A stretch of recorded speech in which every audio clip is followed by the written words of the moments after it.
Hi, everybody. Welcome to FNS Wrestling Podcast. I'm your host, back down in the basement. Another week has passed. We watched a whole bunch more wrestling. I've got my co-host and teenage son, Jack, with me. Say hello. Hi. Hi. Drinking your hot chocolate seems to be your new routine. Yeah, until I get my booster juice.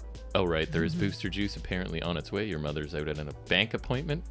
Fun stuff. To suck. She texted me to say it's going to take forever because there's only like one manager in the place and she keeps having to leave to go deal with other stuff. So she might be a while, but anyways. You know, 81 is one more than 80. Not a lot of people know that. That is a fact. I mean, I haven't fact checked it, but I'm fairly confident that the math checks out on that one. Yeah, thanks. So another week has passed. I'm feeling a little bit better. Still not super mobile, but oh right, that's still a thing. The pain has sort of leveled out and is just at a constant level throughout the day instead of spiking up and down. So I guess that's an improvement. I can at least comfortably sit still and chat for a couple hours about the week that was in wrestling. You had another lazy week because still exams, which have been canceled where we live. So you were still home, just kind of hanging out. Except for one day. Doing your thing. Oh yeah, you went back for one day where you had, like, it's weird because long story short, there was this day, even though report card marks are in, everything's done, they still had this one dangling regular quote unquote school day, right? So you had to go in, but almost nobody was there, right? You were saying? Yeah, it was weird. So anything else you wanted to chat about? What's new in your life this week, even though you barely left the house? I'm almost done the X-Men timeline. I've been slacking. I haven't watched X-Men movie since Tuesday. How dare you?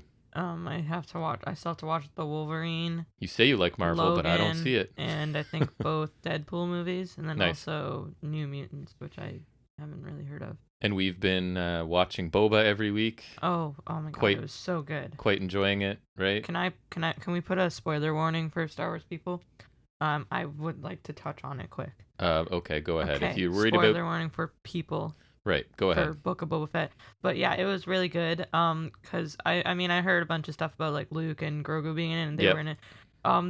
They hired some, I think, de-aging guy or whatever, like a different guy from Mandalorian, so that's why Luke looked like a lot better. I think like he looked like pretty much like normal. If you didn't know, you wouldn't know, I think, right? Like, exactly. Yeah, I would say. But I thought that was really good, and then I did not expect Cad Bane at all. That was a cool touch. So cool. Yeah. I don't know. Have you watched Clone Wars? Because dude, that guy is. I've only seen bits and pieces when you were watching it, sort of thing. Oh my god. Yeah, if you watch Clone Wars, you'd know. If you knew, you'd know. He does look a bit cartoony, but what can you do? He looks like a little like paler and puffier, but I did watch a video where it's like he's like 71, which is like super old for his species. Yeah. Yeah. Once you get past your 69th birthday, you're considered elderly. So. Ha ha ha. Cool. Nice. But yeah, so that was really, it was definitely the best one yet, and also we discovered Cobb Vanth is Danny Cordray. That is correct. Yeah. Same guy. From The Office, which as we were watching, you were like, why did you look up who it was? I can't remember. You were like, you wanted to look up who it was, or because I was pretty sure it was the same, and before I told you, I wanted to make sure it was I was correct. Yeah, and it was the same guy. I was just like, and now I see it, and I'm just like, how did I not notice that? Well, because the co-host of the other podcast I'm doing made reference to a movie, which I guess I can say at this point. So if you'd like to hear me talk about other things other than wrestling, I'm doing a podcast with a new friend I've sort of made. Actually started talking to him on just through the comments in YouTube because he has a audio review channel. So I was getting some advice starting this podcast, and he kind of put out an idea, wanted to start a new podcast, was looking for ideas, and I sort of half-jokingly pitched, well, what if a Canadian and an American just sort of sat down and formed a friendship over talking through a podcast? So if anyone's interested, it's called An American and a Canadian Walked Into a Podcast, and I think we recorded our 4th episode last night that should be up and published in a day or two, I guess. So you're a podcast tycoon. No, it's really fun. I'm just making a new friend. We basically just kind of text a little bit throughout the week, and then we sit down and without too much of a plan, on there. Just talk and get to know each other, right? So started out kind of political, comparing the two countries, but we've talked about music and movies and milk bags. All kinds of milk bags. Yes, that made his life last night. The fact that Canadians buy milk in bags. So I actually had to text your mother to bring down a bag because we were doing it over video chat, basically, right? So he thought that was hilarious that we have milk in bags, and that then you need to buy a separate like pitcher to hold the milk bags. So anyways, but yeah, if you'd like to check that out, we'd appreciate it. They're was one episode that sounds terrible because it was my fault. I thought I was using my microphone, but somehow it had just been my laptop microphone bypassed it, so it sounds awful. I was embarrassed. That's not good. I felt really bad for Bark because he had to try and fix it up as best he could. But we figured things out since then, so love if you go check that out. But anyways, anything else you wanted to talk about in this banter segment? Are you bantered out? No. Yeah, I if anything came to mind, then I probably would have said it. The only other thing I can think of was we did put out a Royal Rumble review. Boy, did we! Episode on, I don't know, that was Sunday, Monday, one of those days. It's there. I want to say it was Monday. Wherever you're listening to this, you can find that. Yep.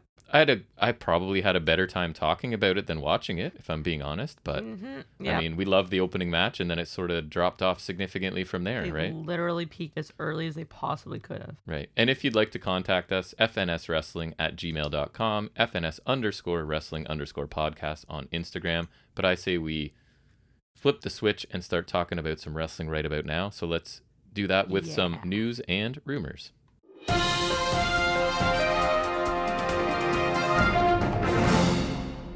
Now, you said you've got quite a bit of news this week, yeah? I do indeed. Some things are related, and I also have a lot to say about certain things. I bet you do, but I'll still start out with the ratings, which Tuesday's live edition of NXT 2.0 drew 619,000 viewers, which is... 6 million viewers, you meant, No, right? not quite. 619,000, up 4.38%, earned a 0.13 in the 18 to 49 demographic, which is down 7.14%. So it seems to be like these are kind of the normal numbers, give or take a little bit, right? Since they've started in the 2.0 era. So it seems like this is where they've sort of settled in. And so I'm pretty sure that I heard... so you remember back when NXT was trying to compete head-to-head with Dynamite and got crushed pretty badly? Yep. So now apparently... And that was good NXT to think. It was. From what I saw, Rampage is actually getting higher ratings than NXT 2.0. Of course it is. So... that's kind of interesting. And they're in a pretty bad time slot. Right. So Wednesday's live Dynamite drew 954,000 viewers, down 13.27%, earned a 0.35 in the key demo, which is down 14.63. So this is the lowest viewership and lowest key demo rating of the year so far. Not that, I mean, we're not very far into it, obviously. But the lowest since the December 15th winter is coming. So I would imagine AEW is going to be a little surprised by that, because... this was the payoff, right, to the extensive build for MJF Punk, which I think they thought would probably draw. I think it should have, too. And not that it's, like, terrible numbers. They're still right around 1 million viewers, but I would imagine they would hope it would have been over for that. I would probably expect that, too. Because that's like a pay-per-view quality main event that they've been investing a ton of time for weeks, right? Yeah, they could totally stick down on pay-per-view if they wanted to. Right. I mean, they would have to wait longer, but they could have. Right. So what do you have for us? So they have, obviously Elimination Chamber is going to be in Saudi Arabia, thankfully Of not course. WrestleMania Chamber, so there's that. Right. So they did announce that Lashley would defend the WWE title in a chamber match, of course, and qualifiers and other methods were used to find participants. So he'll be defending against AJ Styles, Austin Theory, Matt Riddle, and Seth Rollins. And yes, this is Seth Rollins' consolation prize for that epic opener. Gee, I wonder who's going to win. Right. And then...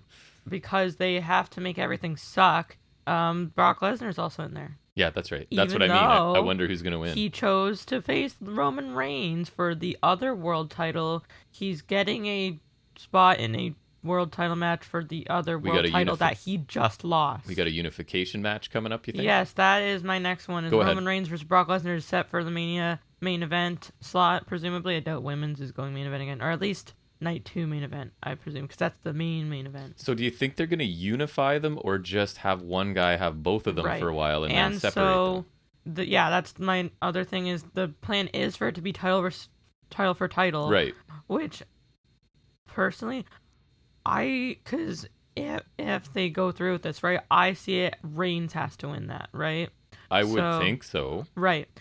But I also think they don't want the WWE title to lose if it's a unification match. Gotcha. You know what I mean? Yeah. And like, if Reigns wins, why would the WWE title be active? You know what I mean? Right. And I don't know, does each show like need maybe its own just a double title? Is each network that's paying money expect they have maybe their own they title? go double title for a bit, like Right, Becky that's Lynch, what I'm thinking. but then they end up unifying it anyways. Or not unifying, finding a way to split them. Right. They better smarten up and change plans. They don't really need to do a title unification match or anything, especially not then. I think the WWE title should come out on top. I also think if they go with this, like I said, they would want Reigns to win. I think Reigns should win. And that brings me to another thing. I think that WrestleMania this year is a perfect time for Reigns to lose his title, which is why I think... To who? I don't know. Just like Rollins, they could still do that. There's still a chance.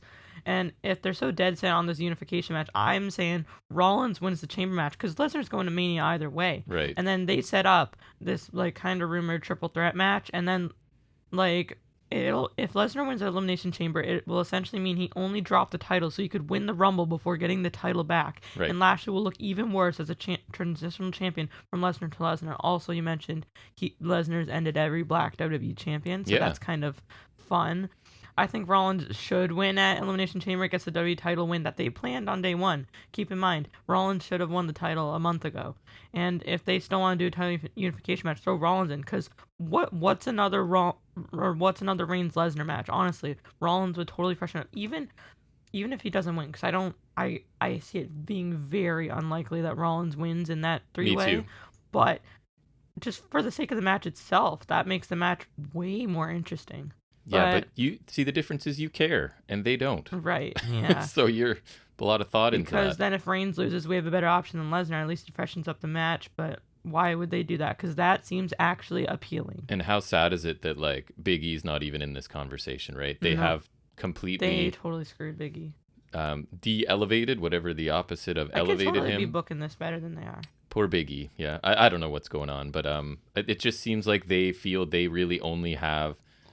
like 2.5 stars. Like they have Brock, they have Roman Reigns, and then maybe they consider Lashley half a star, and then everybody else. And they certainly made no effort in the Royal Rumble to make anybody look good or build any sort of new star. No one looked good because like other than Bad Bunny. Maybe he's I guess he's now on the official roster page, right? Oh my god, that's gross. But yeah, so I don't know what they're doing, and I have very little faith that any of it will be of interest to me or of consequence, but I guess we'll find out. Some more good news for you, right, is that Goldberg is reportedly returning to the ring this month, obviously, because, again, they don't have the ability to build any stars, so they have to constantly reach into the past for what they think is a star. I will kind of piggyback off of you. McIntyre versus Madcap Moss and Reigns versus Goldberg have been added to Elimination Chamber. Right. So. Yeah, that's what it said. He was set to... return to storylines and wrestling at the Elimination Chamber, right? According to Fightful anyways. So I don't know. We'll see where that goes. What else do you have? I don't need to see Goldberg ever again in a match at this point, but I'm not surprised by the announcement at all. Okay, so think about how kind of boring Reigns versus Big E was at Survivor Series, right? And Big E's good. Yep. Think about Roman Reigns versus Goldberg. Yeah, it's not going to be Saudi Arabia. It's got to be like no more than 8 minutes, I would say. 5 would be nice. That's going to be like the match to suck of all matches. Like, it's just gonna be so bad. But their hope is people in Saudi Arabia recognize him, and that's all they care about. And so I thought of a thing that Nick Khan suggested they may possibly up the number of events in Saudi Arabia. Yes. I hate that they put Elimination Chamber in Saudi Arabia because it makes me want to watch at least a bit of the show because chamber matches are cool. I think they said they make like $50 million per event. Jesus. Right?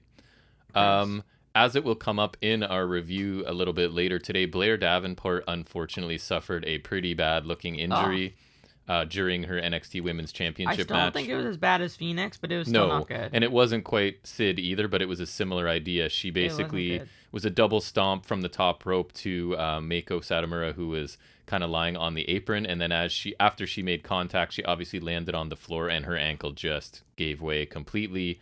It was really tough to listen to her screaming, right? Because you could tell that was not her pretending to be injured and selling. That was somebody in an immense amount of pain. And even Mako looked a little bit sort of off, kind of worrying about it. So she was stretchered off. It's unfortunate. But so that'll come up again when we review the show. But I hope she heals quickly and comes back as good as ever. Mm-hmm. So another kind of, I guess, women's wrestling thing is they assigned Santino Marella's daughter. I saw that. That was kind of interesting. And what a surprise. He claims she's just going to be a huge superstar. Shocking. I don't think he's biased at all in that assessment. Am I going to be a superstar? 100%. Yeah. What So else? I mean, second generation star, right? They love that. They They do. love it. They do love that. So what do I have here? No surprise, WWE morale is said to be at basically an all-time low for many wrestlers in the company. I would say outside of like 3 or 4 wrestlers in the company, how could anyone else be happy, right? Reportedly ranges from talents who are rarely on TV to those who are regularly in the main events. From new names to veteran talents, all experience a decrease in the morale in the locker room. So one longtime You'd kind of talent, have to after a Rumble show like that. right? One longtime talent reportedly said they feel like nothing matters outside of maybe 4 people, which I think is not wrong, right? Yeah, That seems let's pretty see. accurate. Reigns, Lesnar, Goldberg, Edge. And then several other main roster talents pointed to issues with continuity and nobody else really being designed to do anything. Like you start a story, it just kind of fades away, or else there's really nothing going Even the on main for event you. scene has been really all over the Yes. place in like the literally just the past months. Like Lesnar's here, Lesnar's there, Rollins is here, Rollins is there, Reigns is out, Reigns is back. Yep. Like just so much. And also said that a lot of the wrestlers feel like they don't really have a voice and that the only option they have is they're like reduced to making pleas on social media, right? Like sending out little tweets about or liking other people's tweets about What is certain the point of opinions. staying there anymore? I wouldn't. But I guess like I don't know, Owens and Zayn just signed, right? So some people seem to be happy enough. Probably, I would have think generally. that's a huge part of and it. as long as they're not in like a terrible spot, I feel like you just gotta Yes. play it safe. Yep. I mean, I feel like they could probably ask for their release if they really want to, and then get ignored for a bit, but then eventually get it granted in the next round of budget cuts. I heard rumors of Io Shirai's release. Can you imagine? I'm actually okay with that. Me too. Oh, I'd love it. I just think like, wow. Like to me, Why? for a while, I was considering her the best wrestler in the world. Like regardless of gender, she's unbelievable. And then they just don't know how to. Anyways, Yep. We're beating a dead horse. They don't know what they're doing. They don't want to build stars. They I'll don't beat care. that dead horse for the rest of my life. They got their money up front. They don't really care anymore. Yeah. What else do you have? Yeah, there's no reason to try anymore. WWE personnel have warned Tony Khan not to sign Shane McMahon. No, duh. Well, yeah, the whole Shane McMahon thing, right? So what was that? That basically Like he's was been like, released, quote unquote. Yeah, and when there was plans for him to have a main roster run, feud with Rollins, Mania match with Rollins, poor Seth Rollins. And apparently he was using his position to sort of manipulate how things were going to go in the Royal Rumble and changing And he things. was going to be in the chamber match, actually. And he was deciding who he wanted to interact with. And was it that I read Riddle, to you? The only person he was willing to really sell for was Lesnar. And was there anyone else? Maybe just I think Lesnar. it was just Lesnar. Of course it's Lesnar. So I don't know. I'm a little bit suspicious. I feel like this. I'm not saying it's not true, but I think there's a chance that it's not. I feel like there's a chance that related to that whole low morale issue that this guy, they've kind of found a scapegoat, right? I don't know. It could be wrong, but like he's the son of the owner and he's being released or whatever. I don't know. It all seems a little bit suspicious and convenient to me that as people are at an all-time low in terms of how they feel about the company, that this may be a scapegoat, right? And that Shane is a willing participant in this. Sort of like, sure, you got to blame someone for everything sucking. That's true. And whatever. So I don't know. We'll see. I'm gonna predict he's back pretty quickly, but I could be wrong. I also the conspiracy. I like the idea. Why don't they pull the Corbin card? And since things are bad in WWE now, just blame Sonya Deville and Adam Pearce. Right, exactly. and because all this main roster stuff, everyone's unhappy. Nothing's really good. You would assume, of course, that the WWE financial report didn't go well, right? Yeah, it must be like an all-time low. Yeah. Oh, wait. It's the exact opposite of that. So really? The full report, obviously, for 2021 is now out. So their revenue increased 12% to $1.095 billion with a B, which is the highest in the company's history. So despite massive layoffs, really low ratings, probably the lowest morale among talent ever, they are recording record profits, which all just leads me back to what I say. They don't really care because they don't really need to, right? They can have the worst of everything they've ever had and make more money than they ever had. And that's the bottom line. So why would they ever change anything? They don't need to change anything, right? Exactly. Because Stone Cold said so. Exactly. So I don't know. I don't have anything else. WWE is awful, and I feel bad about supporting the company in any way at this point. So I don't know. Anything else you have? So Isaiah Cassidy's in a Revolution ladder match qualifier on Dynamite next week, and Tony Khan has said that he'll be facing an AEW debutant who will be signing a contract as well, and he's teasing a lot of like Forbidden Door possibilities, saying like whether or not it's a company AEW is on good terms with, even if it's someone from a company that's open for business. They're like, so they're also welcome to slam the door in the face of their prior company. This is his tweet. And also, I did see a report that Keith Lee could be signing. See, to me, that doesn't count as Forbidden Door, though, because Forbidden Door is somebody who's working with another company coming because they're forbidden. So, right. A free agent is not forbidden to go anywhere. That's true. But I feel like that's most likely is somebody from that round, because all the people that I'm thinking Keith Lee, because I saw Meltzer report that he might be in talks with them. Right, so all of the people that were released when Keith Lee are now free, right? Their 90-day or whatever is up. I would like to say that I do believe Taylor Rust is still available. Nice. But again, to me, that's not Forbidden Door, because they're not forbidden. They are free agents. ROH they're literally the opposite of that. They can go wherever they want at this point. I think Keith Lee would be nice. For sure. Taylor Rust, or... I forget who else was released in that round. But I honestly forget. They're all available. Just thinking of Taylor Rust right now. Anything else?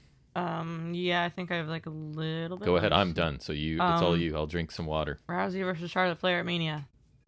Yay! And I heard a little bit of the Rousey promo on Rousey's not good at promos. Raw. It was awful. Yeah. And the crowd noise that they piped in was ridiculous. Yeah, I saw like a clip of NXT, and like literally the hard cam side is completely open, so it makes it even weirder when they pipe in noise, because it's just like half of NXT. Honestly, it annoys me enough that if I ever quit watching NXT, that would be one of the contributing factors, is the fact that like you're treating me like I'm an idiot, and that's the problem. That's one of the main things with WWE in general. I think the Thunderdome has taught Vince, right? Like, who cares what the crowd reaction is? You can make the crowd reaction, and they figured out how to do it. That was like their trial period, and now they're sort of fine-tuning this. Like, they can manipulate the situation as much as they want, even though you're watching people sitting there not moving.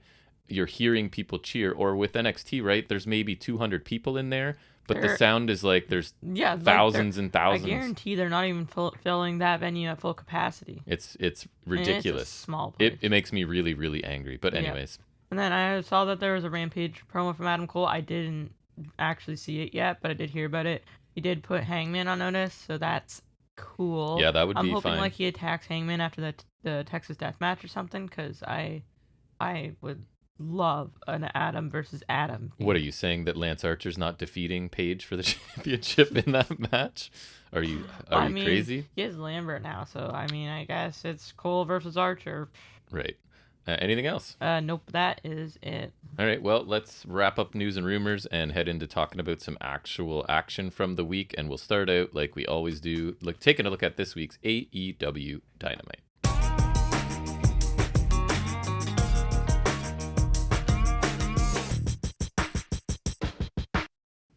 And we kick off the show with Jon Moxley versus Wheeler Yuta. Yuta is a replacement for the Brian Kendrick after decade-old comments resurfaced, and he was pulled. Yeah, some ridiculously intolerant and just nonsensical stuff from Kendrick's past. So interesting how it came up as he signed with AEW, right? So it makes me feel like some WWE fans went and pulled that up and brought it, which fine. Really? I mean, or I was just thinking they do like background. Do they do background checks? I don't think they would have signed him and advertised him if they did, right? That's true. Like, why would they have gotten to the point where they're promoting him on their show if they'd known about it, right? So again, he made his bed so he can lie in it. I think he's a talented in-ring performer and kind of cool, but reading those comments, definitely not cool. So anyways, we get Yuta instead, which I thought worked out okay. So go ahead and talk about it. Yeah, I wasn't too thrilled. I was like, oh, Wheeler Yuta, yay. But yeah, we'll talk about that. And also he's a coming Orange Cassidy and Danhausen. Yeah, so we get really early on, there's alternating Let's Go Moxley and Danhausen chants, right? Like, that's nice for Wheeler Yuta. You're the one involved in the match and nobody's talking about you. But anyways, Danhausen is wildly popular. And it was a fast-paced, pretty competitive opener. Some notables. There's some holds and counters where Yuta eventually does get the better Mox and hits a drop kick. He flips out of a back suplex on the outside and hits a shotgun drop kick. In the ring, an X-Plex drop by Mox. Yeah. Is that new to his repertoire, I feel? No, he's done it before? He's done that a bunch of times. I remember him doing it in WWE few times. I'm just old and don't remember things. I'm Forgive me. surprised you don't That's remember. why that's why you're here. I don't have to remember anything because you remember everything. That's how this arrangement works. That's our dynamic. Yep. Right. STF by Mox, which eventually kind of like modifies with the straight jacket using Yuta's arms, but then Yuta uses his legs free to get a rope break. Right. My throat's feeling weird after the hot chocolate. An inverted atomic drop and an insecurity by Yuta, followed by a corner splash. The Mox hits like the Dirty Deeds version 1 on the apron, which is like the headlock driver. So that looked kind of cool. And then he throws Yuta back in the ring, but Yuta hits a crossbody to the outside after a distraction by Danhausen. A cutter by Mox. Yuta counters a paradigm shift, hits an Olympic slam and a diving splash for 2. Mm-hmm. And then later Mox comes out with rapid elbows to the head and a paradigm shift for the win. Like a vertical paradigm shift on that one, right? Not like a underhook suplex. Yeah, I like the pace to this match. I don't think it was super fast, but it was really steady throughout. Each man got a chance to look good. I thought this was probably my favorite Yuta match in AEW. I've seen him a bunch in Ring of Honor where he was doing like a decoder gimmick. A little dropkick heavy at the beginning for me, but then I thought he looked really good, and he even got the point where he got to successfully counter the paradigm shift, right? So that's a feather in his cap, I think. Mox looks like he's in great shape, a little bit leaner, a little bit more fit, and he looked really aggressive and vicious here. I was happy to see, if they were going to have Danhausen there, that they didn't overuse him, because he could really like kind of divert attention from the match because people are really captivated by Danhausen. So I like that they didn't really overuse him here. And I think, considering the discrepancy in the positioning of Yuta and Mox, right, that this was a really entertaining opening match. And I know sometimes I'll say like, you know, Yuta shouldn't have gotten that much against Moxley, but I don't know. I was fine with it here. So I like the match. I guess you're going to talk about the aftermath separately, so I won't get into my thoughts on that, right? So I'll cover the aftermath and then I'll go over my stuff. But, sure. So after the match, Danielson's in the ring. They just kind of stare off, which I thought that's where this ended, but I was incorrect. Danielson asked if they want to see them fight, and he says for a long time he wanted to see them fight too. I am near 100% positive they definitely have before. I believe you. I guess not Mox and Danielson. I can't disagree. He said he wanted to see them fight too for a long time because Mox is different, but since he's come back, we see a new Jon Moxley. He says he's always wanted to test him, and he's watching from where he was as Mox's world champion. I wonder where he was. And he says Mox was the best AEW world champion. He says if he had some support, he thinks Mox would still be AEW world champion. Yeah, probably. Then you wouldn't have the Don Callis incident. Right. He says that is when he realized him and Mox shouldn't be fighting. They should be fighting together. Twist. Ooh, plot twist. He says he says he gets everyone loves AEW, but there's no reason why Millennial Cowboy should be AEW World Champion. There's no reason why a guy dressed as a dinosaur should be a tag team champion. So good. There is no reason a guy whose main thing is to vlog should be TNT champion. Yep. He says he and Mox could run the place, get whatever they wanted, whatever titles they wanted. He says they could also, if they wanted to, take young guys like Yuta, who is running with jokes, and take them under their wings. He also name drops guys like Garcia and Lee Moriarty. He says they could train the future pro wrestling together. He says even if they don't like him, they like what he's talking about, referring to the fans. He says Mox doesn't have to answer right now, but he wants Mox to think about it and think of all the possibilities and the greatness they can create and the legacy he wants to leave. He offers his hand, but he says he knows it's a lot of pressure and asks him to think about it. Yes. And so we end with no resolution to this, like Mox is going to think about it. So I was quite disappointed, to say the least, when Kendrick had to be replaced by Yuta. I was really looking forward to that, but I think this was still pretty good. Me too. And better than I would have expected. Pleasantly surprised me. Their last match was a straight-up squash, if you remember. Yes, so I like that they did this differently. I think they struck a nice balance between Yuta getting an offense but Mox looking strong. I think Yuta looked pretty good, and I agree. I think this was Yuta's best match. I think the pace of this was really good too.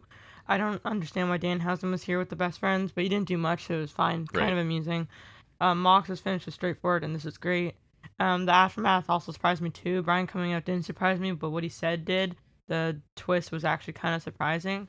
I think it's fair to say everyone anticipated a Mox versus Brian feud, and maybe that's still where we're heading, but Brian's promo was really interesting. I didn't expect him to go in that direction, but I think everything he said made sense. Yes. I never would have thought of it before, but now I would actually love a Mox Danielson team. Yes. Whether it's just teaming and going after singles gold or actually going for the tag titles, regardless, it would be a sick team. Also builds anticipation for what Mox is going to say in response. But overall, I thought a pretty nice opener and very nice promo from Danielson after. The heel Danielson's very interesting, not because he's not like he's not overly heel, you know? No, it's but subtle. Like he's kind of struck a great balance. He's amazing. And he's far different from Babyface Danielson or Daniel Bryan. And whether it's like a tag match or they're facing off, I would like to see something with Mox and Danielson at Revolution, which I think is something will happen at least. Yeah, Bryan showing up, or Danielson, I guess. It didn't go in the direction I expected either, but I thought it was amazing. I had already started typing my notes like they were just going to sort of stare down or share a moment, right? And then he started speaking. And I thought he made a really compelling case for a union between the two of them. Made me kind of want to see it. And I like that he sort of took subtle shots at Paige and Sammy and Luchasaurus as well. I thought, I can't believe how much I love Bryan, like heel Bryan Danielson, right? His promos are amazing. And I really like that they left it without Mox making a decision tonight because I want this to linger. I want to think about this alliance possibly happening, right? Like, because Mox is Mox, so I think there's like, it's believable he could go either way. Right. And I love that. And I don't want it to be wrapped up tonight, right? Like, my fear was that Mox was going to attack him or something, but I would way rather be left not knowing for sure where this is going. I thought... Yeah, like left hanging, so to speak. Yes, I thought it was terrific, and I can't believe how good Danielson is. Like, he's the best of the best right now for me. In the ring, on the mic, everything he's doing is amazing. I loved it. Mm-hmm. Yeah, it was a great way to start the show. And then we get a quick Punk MJF thing. It's primarily just highlights and recap of previous promos and segments, also showing Punk's wins over Spears and Wardlow. And there's just a bit of a recap of last week's segment as well. Nothing much here. I thought it was a nice little package. It was put together well. I didn't notice anything new, so I didn't really like... Me either. I literally say anything about it either. So I think it was just like a nice kind of highlight reel, cutting everything of this feud together thus far. Yeah, I literally just put recap of Punk MJF. I didn't have thoughts. Basically like a highlight reel of the feud, I guess. Yeah, it was. Next we get a Brandy Rhodes in-ring promo. Yeah. Now I know what this becomes, but I want to talk about for a sec. Like, what do you think? Like, let's say, like, there's no interruption. What do you think the point of the promo would have been? Let's say there's no interruption. What Brandy's gonna say if nobody shows up? Exactly. I have no idea. Right? Like in kayfabe, what was she coming thinking? Out to do? Right. Yeah. I can't feasibly see anything. Well, just worthwhile. Put herself over and her husband, probably, like they always do, right? We're baby faces. Just tout her accomplishments and how great she is, and probably their child. Yeah, their child that's going to end racism or whatever that promo was. The baby that ended racism. Right. Yes, but Lambert cuts her off pretty quick and actually gets cheered again, that's just very telling. That tells you how much people hate Brandy Rhodes, right? I think especially Brandy. Like, even when Cody was like babyface and people still like them, I still disliked Brandy. Well, Cody does some good things. Brandy does not. Brandy offers nothing, yes. Lambert says she should know how bad it is to believe her own crap and she has a reality show, but she needs a reality check. He says she can pretend Cody earned a spot in AEW and pretend that Chief Brand Officer is a real title. And then he also calls out her accent when she gets angry and makes a boob job crack. Yes, he did. I just wrote, like, Lambert came to play. He was on fire early on in this, yes. Lambert says he almost feels like a decent human being next to her, which is so good. So good. Brandy says Paige shouldn't be laughing, Ethan Page, because they only hired him to get at Josh Alexander, which was like probably the only thing she said. Yeah, that was worthwhile. That was a nice line for sure. Brandy keeps talking and gets STFU chants from the crowd. Yep. Brandy says things are going pretty good for him, but not as great as the chants go off again. She says it's a little telling that his best fighter got knocked out by Jake Paul. Sure. I can't vouch for that. Insert reference here. Yep. She says he should spend less time in AEW and more in American top tits. Yeah. Cool. Lambert says Cody is a lucky man. No. And asks if it's about time her whole family turns heel. Nice. A very weak looking slap by Brandy. I don't know if she was even trying. Right. And Lambert says he has a feeling she's in a fighting mood. And he's not the only one with slapped the crap out of her on his bucket list. And Paige Van Zandt comes back. Yay. And goes after Brandy as the women's roster comes up to break it up. Yay. Yeah, so I don't think I'm going to enjoy anything that comes out of this interaction because I don't need to see Brandy. I don't need to see a woman coming that's not already in the company when they, in my opinion, struggle to get enough women on TV already, right? So Van Zant coming in and taking a spot from other people on the roster, I'm not a fan of. But as a one-off, I was very entertained by this. This was the best Lambert I've seen in AEW, and he just eviscerated Rhodes to start this, right? And It was so awesome. He was really focused and he was really into it. The super hot crowd on this show made it even better. And I asked you in the moment, like, what do you think Brandy was expecting? Did she know she was going to come out here? She had to have known. Is there any chance they placed her next to Lambert hoping that she would get cheered because everyone hates Lambert? She'd have to be the least self-aware person since Michael Scott if like she thinks she's going to get cheered even with Dan Lambert. Like, come on. So yeah, you and I are very critical of Lambert. We generally don't want him taking up time, but I don't want to see anything that comes out of this, but this actual promo of him just destroying her, I can't deny that I really enjoyed it. Well, this was, it was kind of enjoyable, but it was a pretty big waste of time when I thought that American Top Team stuff would A, end, or B, not get any worse. Brandon Rhodes versus Paige Van Zant has to be the most unappealing match I've ever seen in a very long time, and I've seen Sting wrestle on Dynamite multiple times. Brandy Rhodes' promo was almost entirely bad, but Lambert absolutely came to play, owned her. It was awesome, one of his best promos. Brandy had that one good line with Josh Alexander. I don't want any more of this ever. Sure, Lambert was good here, but that's due in large part to everyone hating Brandy Rhodes. Like, I hate Brandy Rhodes, so it was hilarious. But I want American Top Team out of my sights for good. Men of the Year should be a top tag team, not wasting their time here. Also, unless it's just a one-time crack, I would like Alexander there. Oh my goodness, yes. I would even take him in that faction, and then, like, I don't know, you could keep Men of the Year as a tag team, then Alexander's, like, mid-card or top of the card. Yep, singles he guy. is fantastic. I don't know, Scorpio Sky could maybe be a singles guy, and then you reform the North. Yeah. Or something. I don't know. There's a lot you could do with that. For sure, I love him. And to give Brandy a little bit of credit, at least she let this happen, right? Like, she let this guy come out and just tear her to shreds. She got a couple decent shots off as well, but I don't think it was anywhere... She got disowned. Anywhere near equal. So good for her for being willing to kind of take this in front of a crowd that's going to just destroy her as well. Yes, that was awesome. Yep. So next we get HFO backstage. He says he's disappointed in Private Party for not bringing home the tag titles. To quote... Because that's a reasonable expectation. Right. To quote Michelle Jones from Spider-Man No Way Home, expect disappointment and you will never actually be disappointed. Mm-hmm. I definitely recommend that method in this scenario. Mm-hmm. He says he heard about Guevara's TNT Open Challenge and wants the title. And Andrade comes in and heard they lost. Hardy says he knows. He says Cassie will beat Sammy for the title. Yep. Sure. Sammy's reign is off to a good start, I would just like to say. Andrade says a lot that I couldn't catch, and then at the end he says money talks. And then Hardy tells Cassie to bring home the TNT title, and Cassie just keeps saying, I got you.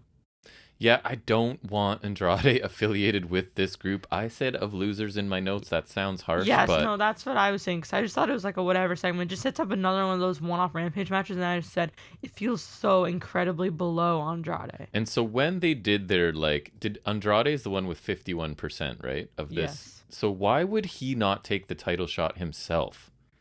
Is he not interested in winning championships? Why is it...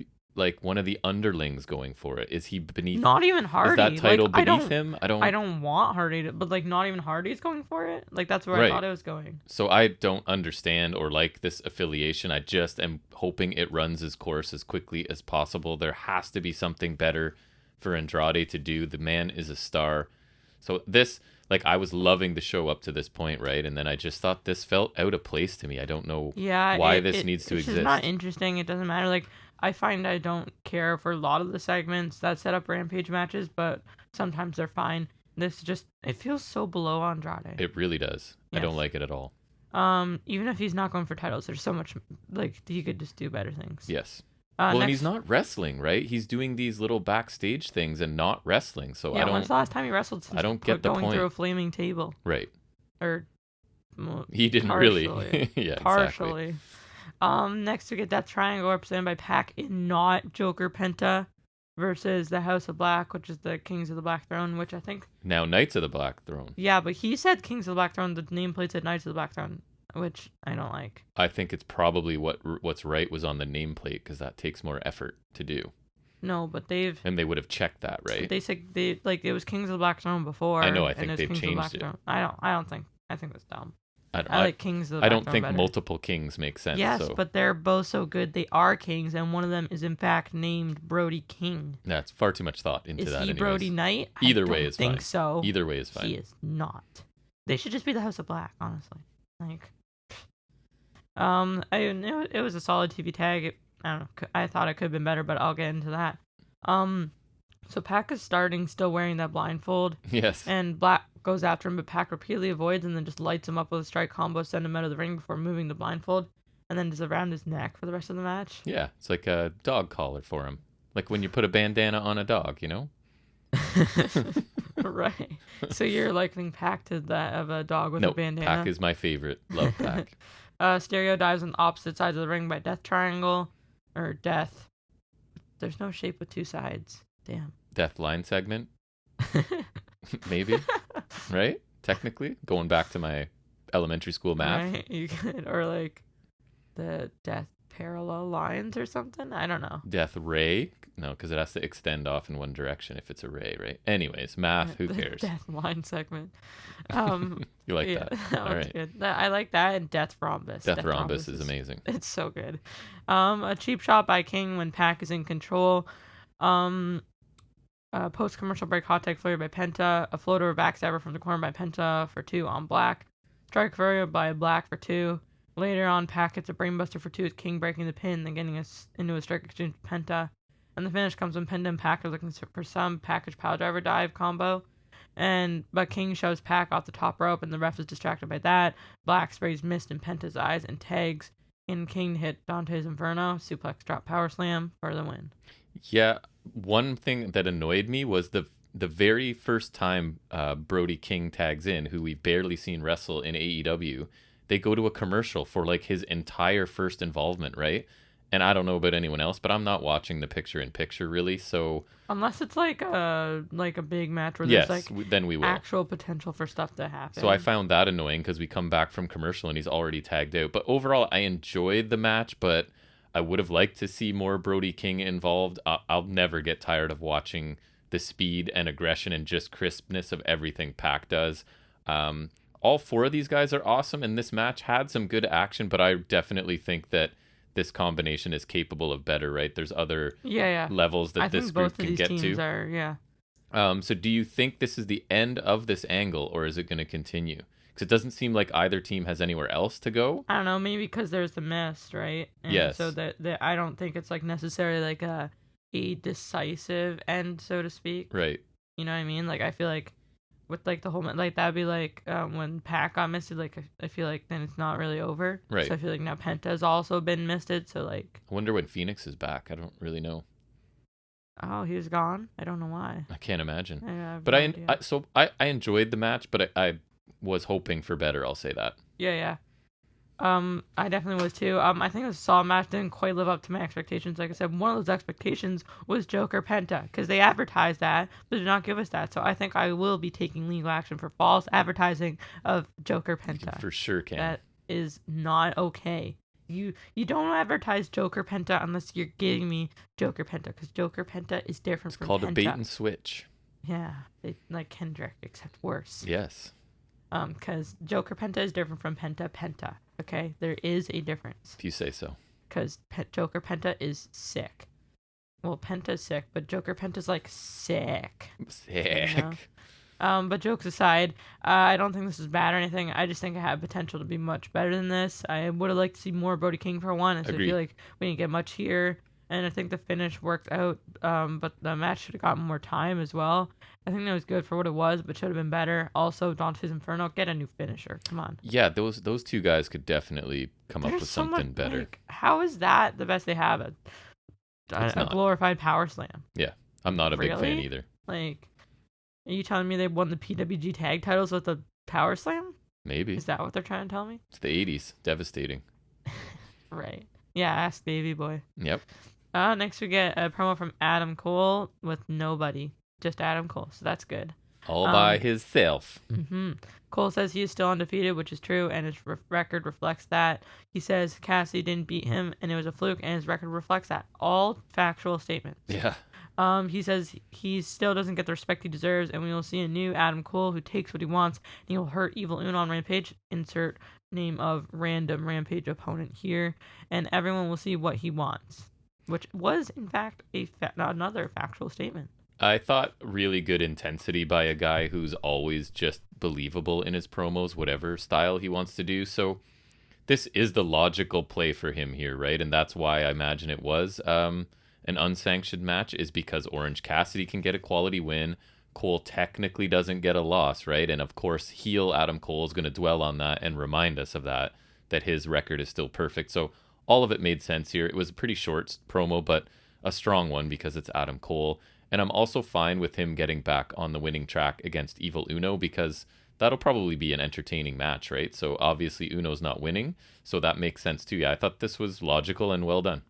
Yeah, I thought it was a quick promo from Cole. It set someone a bit of a new direction, but like again, not like character shifting, which is my thing. Like I don't like when it's just like a random character shifting promo. I like that it's just like kind of like refocusing him, right? Yep. Which I think it did, and him versus Paige is money. He said exactly what you would expect his character to say, and he said it well. I think they have enough time to set up Cole versus Hangman for Revolution, which is just, that would be amazing. But Cole loses, unfortunately, probably. Yes, but that's okay. the one time I'm okay with him losing, Yep. because it's Hangman. Hangman is also an Adam and also a cool boy, so... He is a cool boy. Next, we get our women's match of the week. I am not joking. Ruby Soho versus Nyla Rose, because Nyla Rose was bitter about a tournament, which was a little while ago, actually. It feels like that was long ago, actually, for some reason. The tournament, it just feels like it does feel a long time ago. You know, like, for example, like, Rosa and Martinez had their Rampage match, which apparently had a DQ finish. And that stemmed from the tournament, which felt like a while ago, you know what I mean? Like really the did. Daily's Place show. But again, when you're only dealing with the women like once on a show, it takes a while to get back around to everything. It's like a show like UK. If you only get on like once every week or every couple weeks, like takes a while. Exactly. Like the tag tournament they've kind of been doing, right? Right. Like, it's taken a long time. For 3 matches. Yes, which exactly. you could have done in 2 shows if they really wanted to. Yep. Like legit. But I thought it was a fine match for the women's match of the week. Notables, Rose blocks a sunset flip but misses a leg drop, takes a PK from Soho. Later on, a Samoan drop by Rose for 2. Death Valley Driver later on for 2. Fireman's carry face first, drop on the apron by Soho. I don't know, like she just like kind of has Rose in a fireman's carry and then just drops her face first on the apron. Spine buster on the outside by Rose, which is pretty nice. Soho looks for Frankenstein but nearly takes an avalanche beast bomb but avoids it. A swanton bomb to the spine by Rose and a beast bomb for the win. Yeah, I was surprised a little bit at how dominant Nyla Rose was, eh? Like Ruby Soho didn't get a ton of this. There was a little bit too deliberate when Rose was in control at the beginning of this, and that was most of the first half, and it even seemed like the crowd's energy dipped. It kind of reminded me of like the Roman Reigns style where he just kind of walks around and picks you up and hits a power move and then walks around. So not my favorite style. I think both of these women are good but not great, and I think that's the type of match they kind of produced here. Like I don't think there was anything wrong with it. Yeah, that's fair. I didn't find it super engaging. I thought Nyla's finishing combination with the senton and the beast bomb looked pretty devastating, but what was Ruby Soho doing in the corner? Remember when she missed her signature? She looked for the riot kick, but she just didn't. She missed it by like 3 feet, and Rose didn't move or counter it or anything. So it looked bizarre to me. Really weird. I don't know. And then anyway, so I thought the match was fine to take a FNS staple comment. I didn't love it. I thought it was okay. You? So yeah, I thought it was a fine match and all, but I was expecting a little better. I just wasn't super interested during this. The finish was a little odd. It looked like Soho botched it, but also looked contrived because she was lying down for the swanton. So I'm not sure what to think there. But overall, fine match. A little surprising as I didn't expect to win for Rose. Yeah. Next, hang on to your seats. Exciting.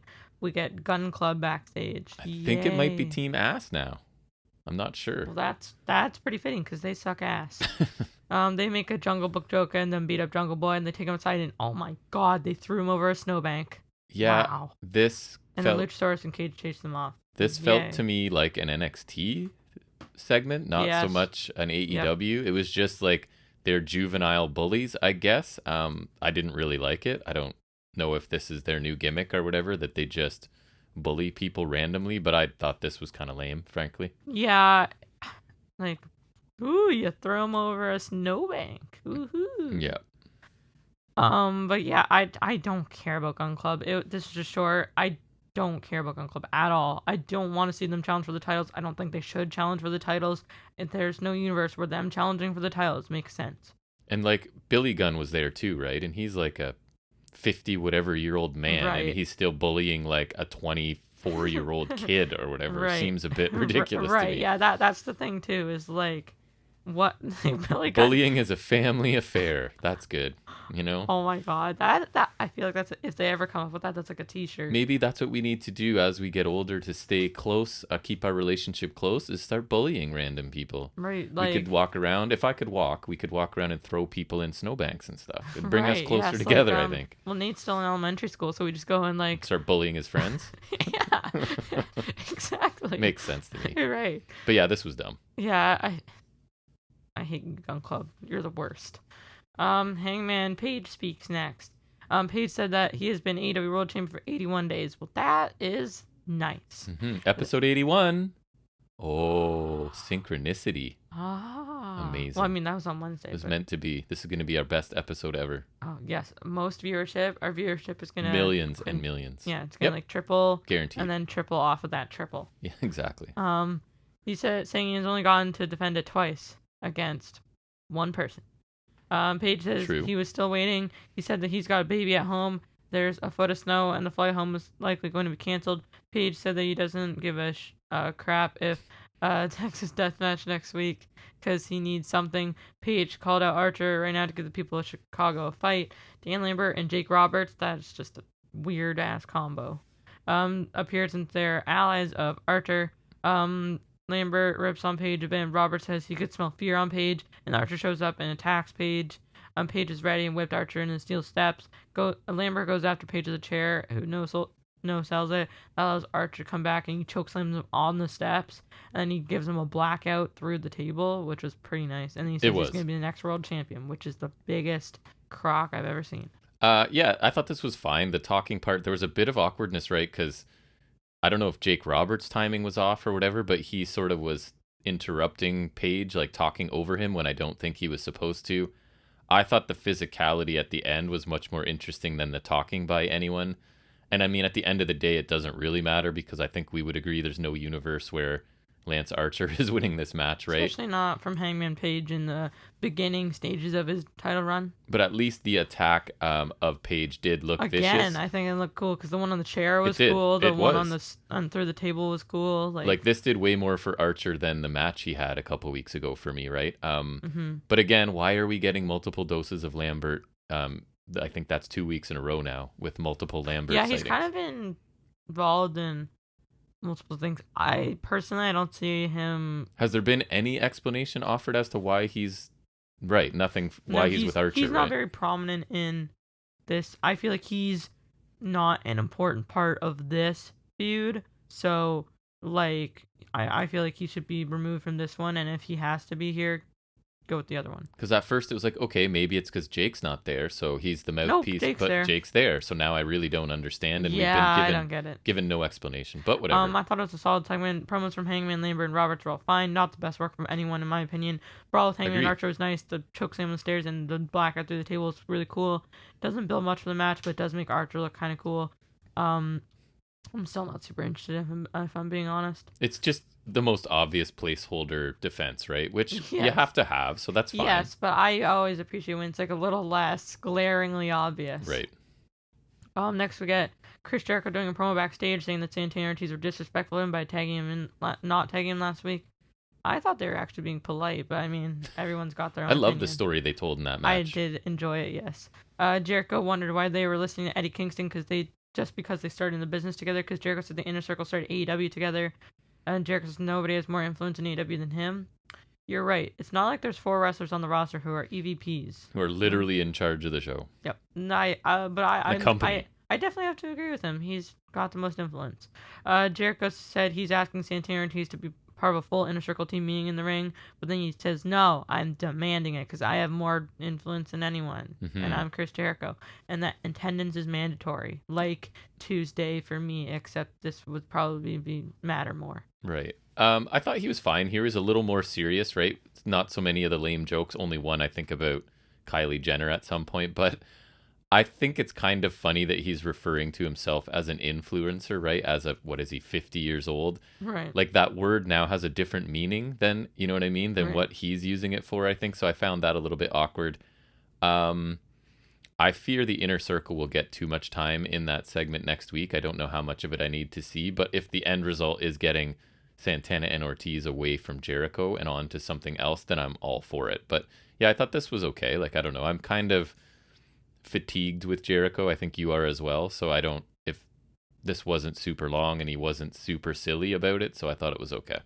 Yeah, I thought it was fine. I think it was like a logical follow-up from last week, which is good. And I mean, I feel like remember when they did like, what's the word for when you're preparing for war, they had like the segment before the blood and guts. What was it? Yeah, I forget. It'll come to me at some point.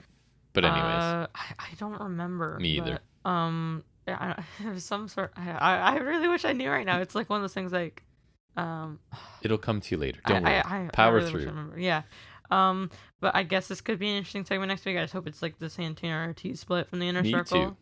Too. Because I think they need that. Me too. Mm-hmm. Next we come to our main event, which is CM Punk vs MJF, the long-awaited double match.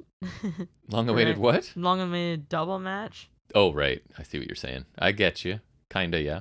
Mm-hmm. In a long epic is what I described it was. as. MJF's wearing white, and all I'm gonna say is those be winning colors. Yeah, they are. Or color. Ask Seth Rollins. It's winning all colors. Isn't white made up of all colors? Are we really? Technically. Is it?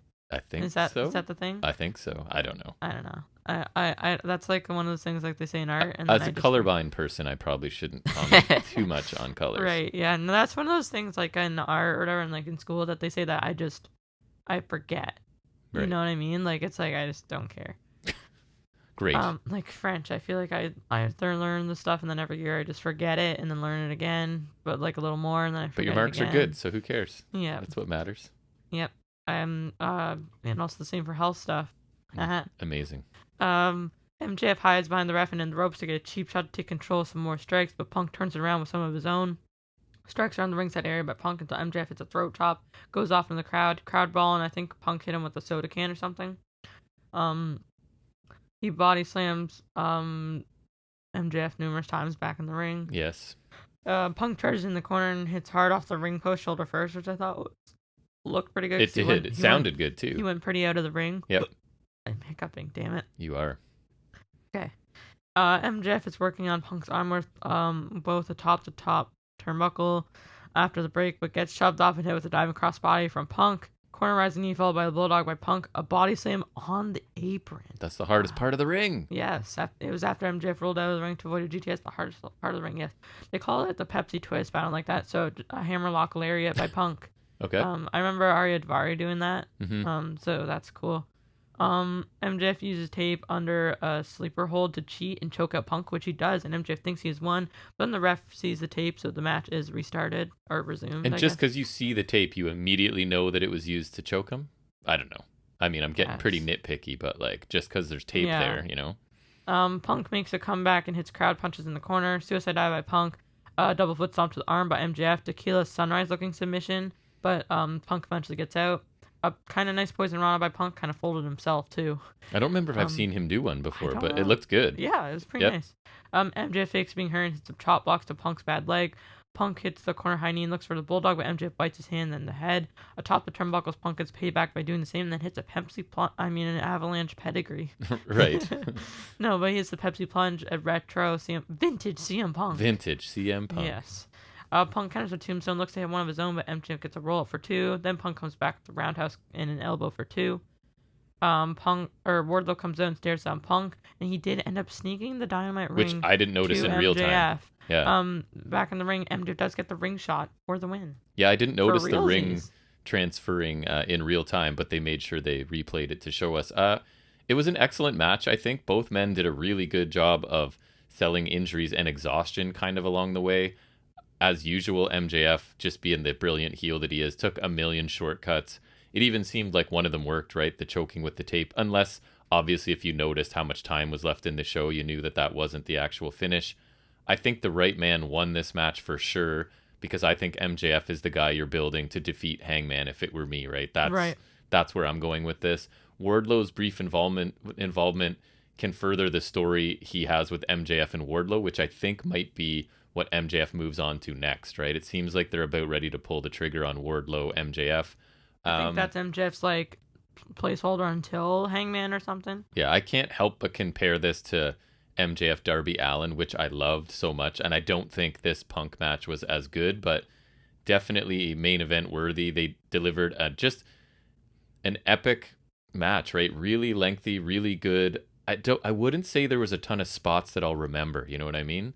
Maybe Pepsi Plunge, because he doesn't do that a lot. True, I guess. I think so. it was like, yeah, it was like, I think it's generally good, but that's like one of the things I'm like, I feel like sometimes like Cody Guevara that had like super notable Much preferred spots, that. right? Yep. And like, or like Hangman Danielson is really long, but then there's, I feel like a couple things you could point to that are like that match, you know Right. what I mean? I think this was still like really good, Me too. especially like strong sure for a it was. Dynamite main event. Yep. But like I agree, I don't think there's any like not to say like signature spots, but like defining spots Right. for the match, right? There's some notable ones like a Poison Rana and a Pepsi Plunge, but like I don't think that's like going to define the match. Right, like I'll always remember if someone says Allen MJF, I'll be like, "Ooh, I love that match," or if they're like Omega headlock Page, thing. I'll be like, "Oh, I love that match." But this one, I might not remember that. I still think it was probably an excellent match, but not at the level of some we've seen from Dynamite. For sure. But a very good main event. Could have been on a pay-per-view, no problem. I'm not trying to make it sound like it wasn't good, because it definitely was. Yeah. I thought it was a pretty nice main event, especially for Dynamite. One of the best recent Dynamite main events. Certainly my favorite since Jurassic Express Lucha Bros. And also the week before that, UE versus Best Friends. I think they worked it well, and pacing and whatnot was how I expect their match to go. I liked MJF continuously working the arm that Punk hit into the ring post, and then played Possum to attack his knee and then work that too. Which kind of played into Punk not capitalizing on the Pepsi Plunge, so I think that was kind of cool. Yes, really Punk good had selling. some good stuff too, hitting some usually solid offense, but busting out some older ones like a Hammerlock Lariat and the Pepsi Plunge, even hitting a Poison Rana, which might be new for him. And while I'm never really a fan of the false finish trope in wrestling, I think this one was fine. Considering how much MJF cheats, I don't mind him getting caught for once. I like them teasing Wardlow split from MJF, and then he sneakily assisted MJF in winning for real. Again, by nefarious means, but the usual ring shot. I assume this means MJF bragging a ton about the win and not crediting Wardlow by also making him qualify for the ladder match. So that'll kind of keep furthering the storyline. So I think this was a big kind of part of just furthering the Wardlow storyline. I think so too. I would also like to say I think they made the right call having MJF win. Punk staying undefeated this far has been good. It's made sense. It hasn't hurt anyone. But MJF is a rising star, and like you said, the person they should probably build to beat Hangman, and he benefits a lot from a win like this. And in Punk's hometown too, right?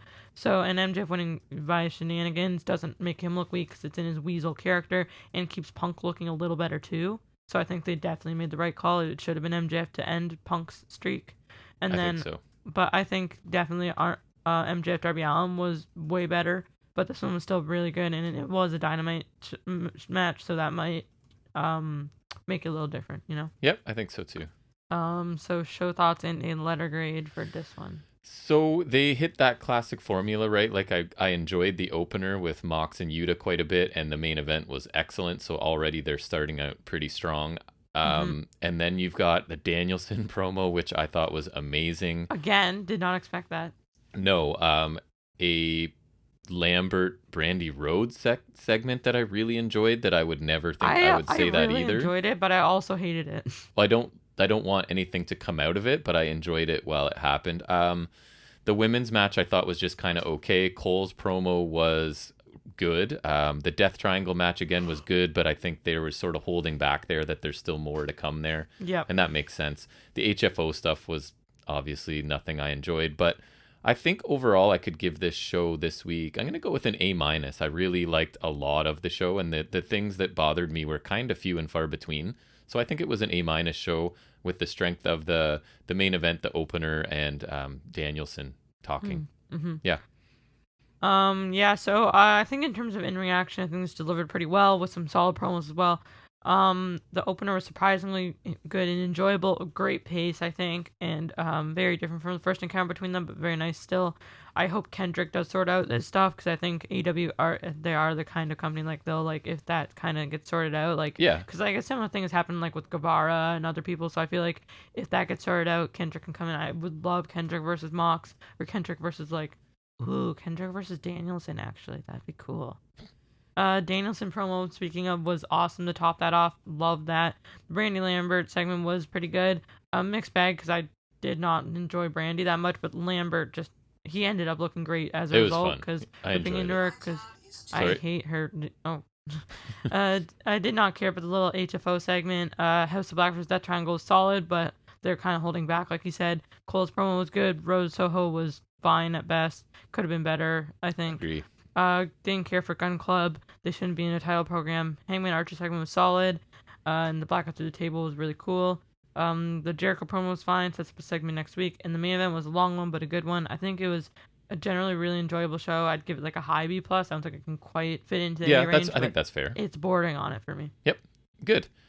Pretty enjoyable AEW Dynamite, which will contrast with some NXT 2.0 a little bit later on. Oh, boy, will it. But before we get to any NXT talk, we're going to take a little detour into the world of trivia in a segment we always call Off the Top of His Head.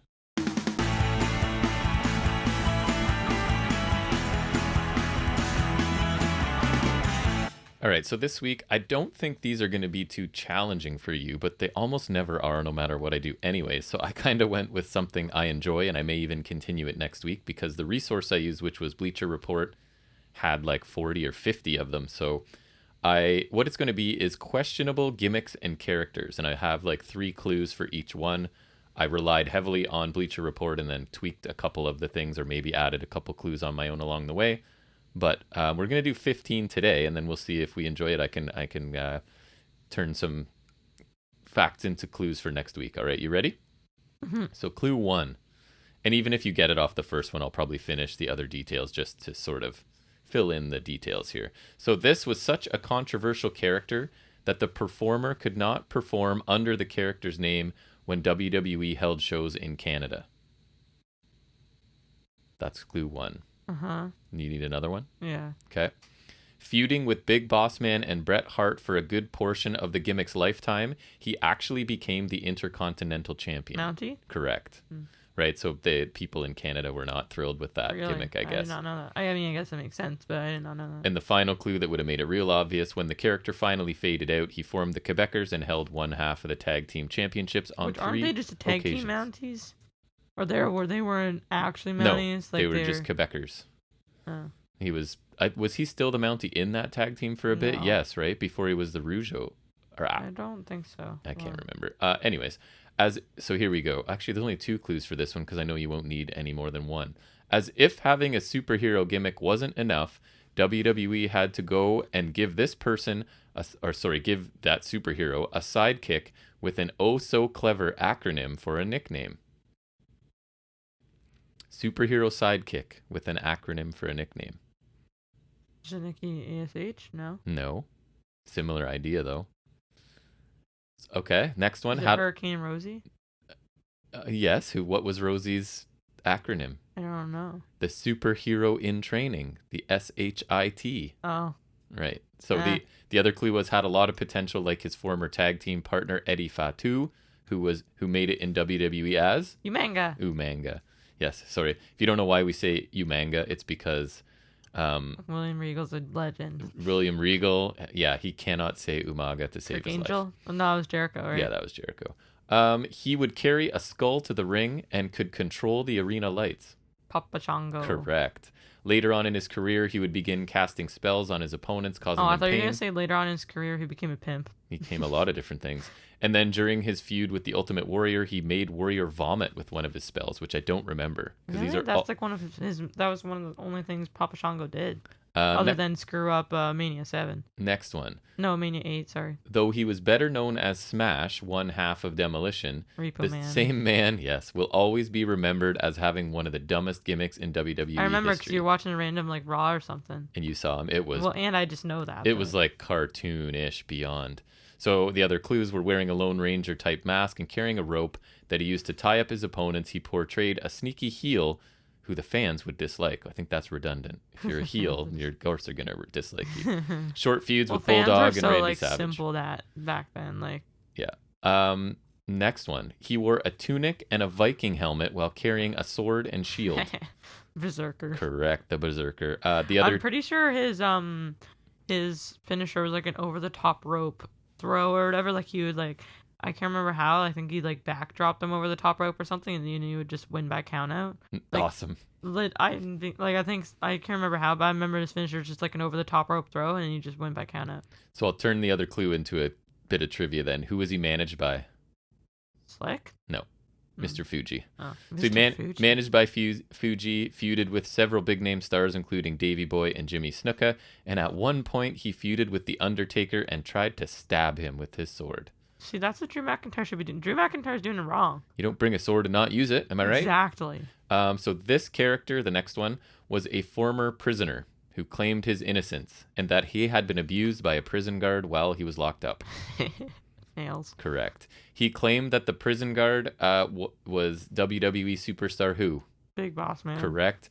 And this prompted a feud that lasted about 6 months. He was released shortly after that feud with the Big Boss Man after allegedly assaulting Vince McMahon over money issues. Damn. Interesting, eh? That guy's hard. All right, next one is more than one person, but you'll get it, I'm sure. This group dressed in green and white school colors and debuted during a match between Jonathan Coachman and Jerry Lawler, cheering Coach to a victory. Spirit Squad. Correct. They began a feud with DX and held the tag team championships for 216 days. Jeez, that's way longer So than who they thought was going to be the star out of that group? Do you remember? Kenny? Yeah, and who ended up being the one that... Ziggler. Right. Right, because I remember Kenny got a bit of a solo run after that. And yes, they thought he was going to be the next big thing, and then he was not. Next one. In 1995, this character debuted with a gimmick based on Max Cady, Robert De Niro's character in the movie Cape Fear. Max Moon? No. He was a heel who acted polite and kind when not in the ring, but after the bell rang, he would turn into a lunatic, choking and kicking his opponents with no remorse before returning to his peaceful self after the bell rang again. Next clue I can give you off the top of my head. Yeah. This character influenced originally Bray Wyatt's character. Waylon Mercy. Correct, Waylon Mercy. And I didn't know this one. He was forced to retire after suffering an injury from a jackknife powerbomb at the hands of Diesel. Next one. This was the gimmick of a crazy wrestler who hailed from the outer reaches of your mind. And there were rumors that Vince did believe the man playing the role was actually crazy. Oh, I know who it is. Damien Demento? Correct. Right. And a thing, I don't know why I remember this, because I don't remember anything. He was in the main event of the first ever episode of Raw. Yeah, I think we've definitely mentioned it in trivia before. Do you know who he faced? Taker. Yeah, that's right. This one, it's not a surprise. I don't remember this because I think he only had one match, as is actually one of the clues. So this gimmick was that of a mime/magician who came to the ring with no entrance music and wore a mask, even though he had identical face paint underneath. Fantasia? Yes. Yeah. Nice. So he only made one appearance. Yep. And during that only match, he snuck up behind his opponents and, quote, magically removed their boxers, followed by a roll-up victory before removing Earl Hebner's boxers and then disappearing forever. Amazing. I'm going to have to go back and look for that. I know I've seen it before. All right, here's one I don't think you'll get, so prove me wrong. Before John Cena, there was another rapper gimmick, only it was nowhere near as successful. Men on Mission? Nope. He would rap before his matches, which included those against high-profile superstars, including Stunning Steve Austin and Diamond Dallas Page. Oh, we're going WCW. Then I don't know. The gimmick didn't last long, and the performer found better success on the independent circuit. PN News. I don't know. Does that even ring a bell? I don't even know. Wow, we've stumped Jack. That's incredible. Done my job. Getting back into a bit easier, I think for you at least. This character received more acknowledgement from the vignettes that aired on SmackDown prior to his debut than he was actually performing in the ring. He was a member of a carnival, who spoke Kazarni? in Carney Talk. Nice. He wrestled several dark matches before making his debut to a dead crowd, apparently, and then was released 2 months later. This WCW character was based on a dance craze that had long faded out. He would forget how to use his finisher, the figure 4 leg lock, and bring a cheat sheet with him to the ring. So it's a dance-based gimmick, but an out-of-date dance. He lasted a long time. Former cruiserweight, tag team, and television champion with WCW. Just Inferno? Correct. Okay. Glenn Gilberti, I believe, is his given name. Here's a good one. He debuted on Raw and was said to be controlled by someone or something known only as Little Johnny. Do you mean Little Jimmy? Nope. So it's not our truth. Nope. No, okay. With the same name but a slightly different gimmick, he returned as a poetry reading heel who would interfere in matches and read hateful poetry. That's funny. I don't know. Here's the one where you'll get it. Later, he became a member of the Road Warriors after Animal was looking for a new partner. Oh, Heidenreich, isn't it? Heidenreich, correct. Oh my god, that was Heidenreich. He had a whole just a bunch of bad gimmicks were given to that guy. Reading hateful, that's awesome. Last one, which unfortunately is the easiest one, so it's not going to be my usual plan of stumping you at the end. I should have moved PN News down. Damn it. I missed an opportunity. He played the character of a trash collector, would carry a garbage can to the ring. Took the dumpster jersey. Correct. Participated in both 95 King of the Ring and Royal Rumble. Asked for his release from the WWE if they're growing tired of the schedule. I thought you were going to say growing tired of the gimmick. Probably didn't hurt either. Although that was what it was back then, right? It's like NXT now. You're reduced to one defining thing. It's either your job and we'll get into that in a little bit as well. But anyways, good job. And we will move back into talking about a weekly wrestling program. This time it is taking a look at NXT UK.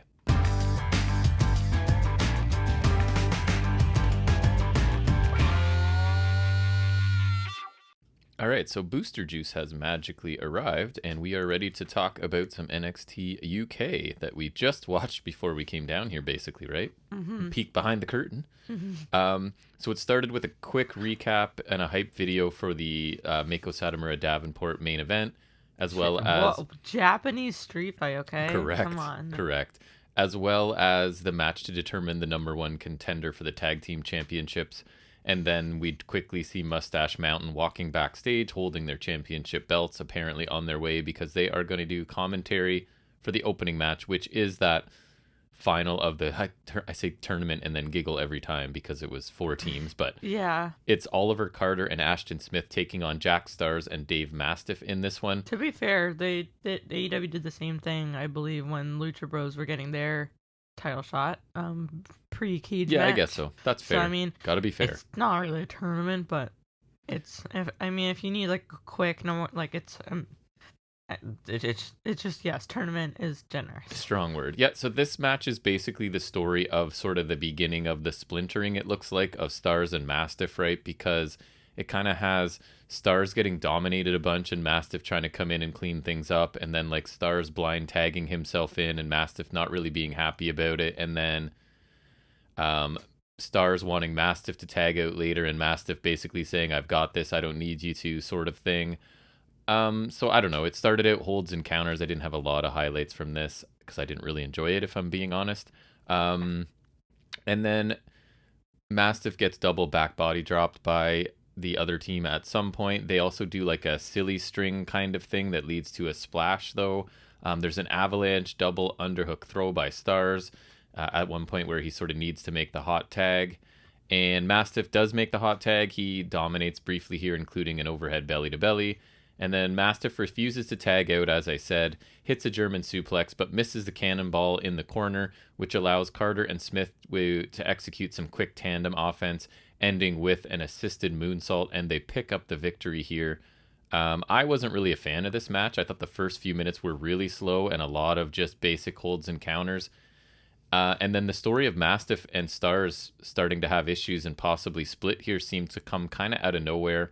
The bright spot for me, I thought Carter showed a lot of athleticism and kind of some cool, different looking kicks. Like I remember specifically he had one up kick that looked really different. But I wasn't really impressed by anything else in this. And I thought, like, for a final match of a tournament, as small a tournament as it was, I thought it was kind of disappointing. And I don't really I think see... Familia should have been there, but I find it weird because I guess now they're going off with Fraser and then right? Gallus is going after Dar. It looks that way. But I don't see Carter and Smith as a legitimate threat to Mustache Mountain at this point. And I think this, I don't know, might have been my least favorite match of this little tournament that we got. I don't know. What did you think of it? I wasn't impressed. I thought it was fine. Honestly, I wasn't paying attention because it wasn't super interesting. Like, honestly, I'm not huge on either teams. I think Smith and Carter are pretty solid, but Mastiff and Stars don't really matter to me. And the dissension was kind of random, and then also just like there wasn't a lot of interesting action. I think there's just like also lack of heat for this because it's a very small tournament and two babyface teams. I think D Familia should have definitely gotten in there. I think that would have been much better, but I think it was okay, just not and I just as good as previous weeks, and I just didn't really care. I don't care about Mastiff and Stars enough to care if they're breaking up or not, right? Which I think is what we were supposed to feel. Yeah, don't they literally say that they're not a team for long? Right. So I didn't really enjoy this too much. We just see Davenport is backstage just kind of walking around lightly swinging a kendo stick, I guess getting ready. And then this seemed out of left field to me too. A-Kid, right, is asked about Huxley. And A-Kid says that Huxley is a madman, but that A-Kid is trying to teach him some etiquette. And then we go to this like really cheesy vignette where there's like he's teaching him table manners, how to play chess. Yeah. There's math. There's classical music. It's like Huxley's basically a Neanderthal, and A-Kid's trying to civilize him. I don't know. Which A, random, B, why? Yeah, I don't know where this came from, and it seems like a stark departure for A-Kid, right? Because he hasn't after that match with Dar, and he hasn't been portrayed, as far as I know, as any sort of comedy thing. So I have no problem with them trying to put a bit of attention on Huxley because I find him a little bit interesting, but this odd couple comedy stuff wouldn't be my first choice for this. It kind of felt out of place from...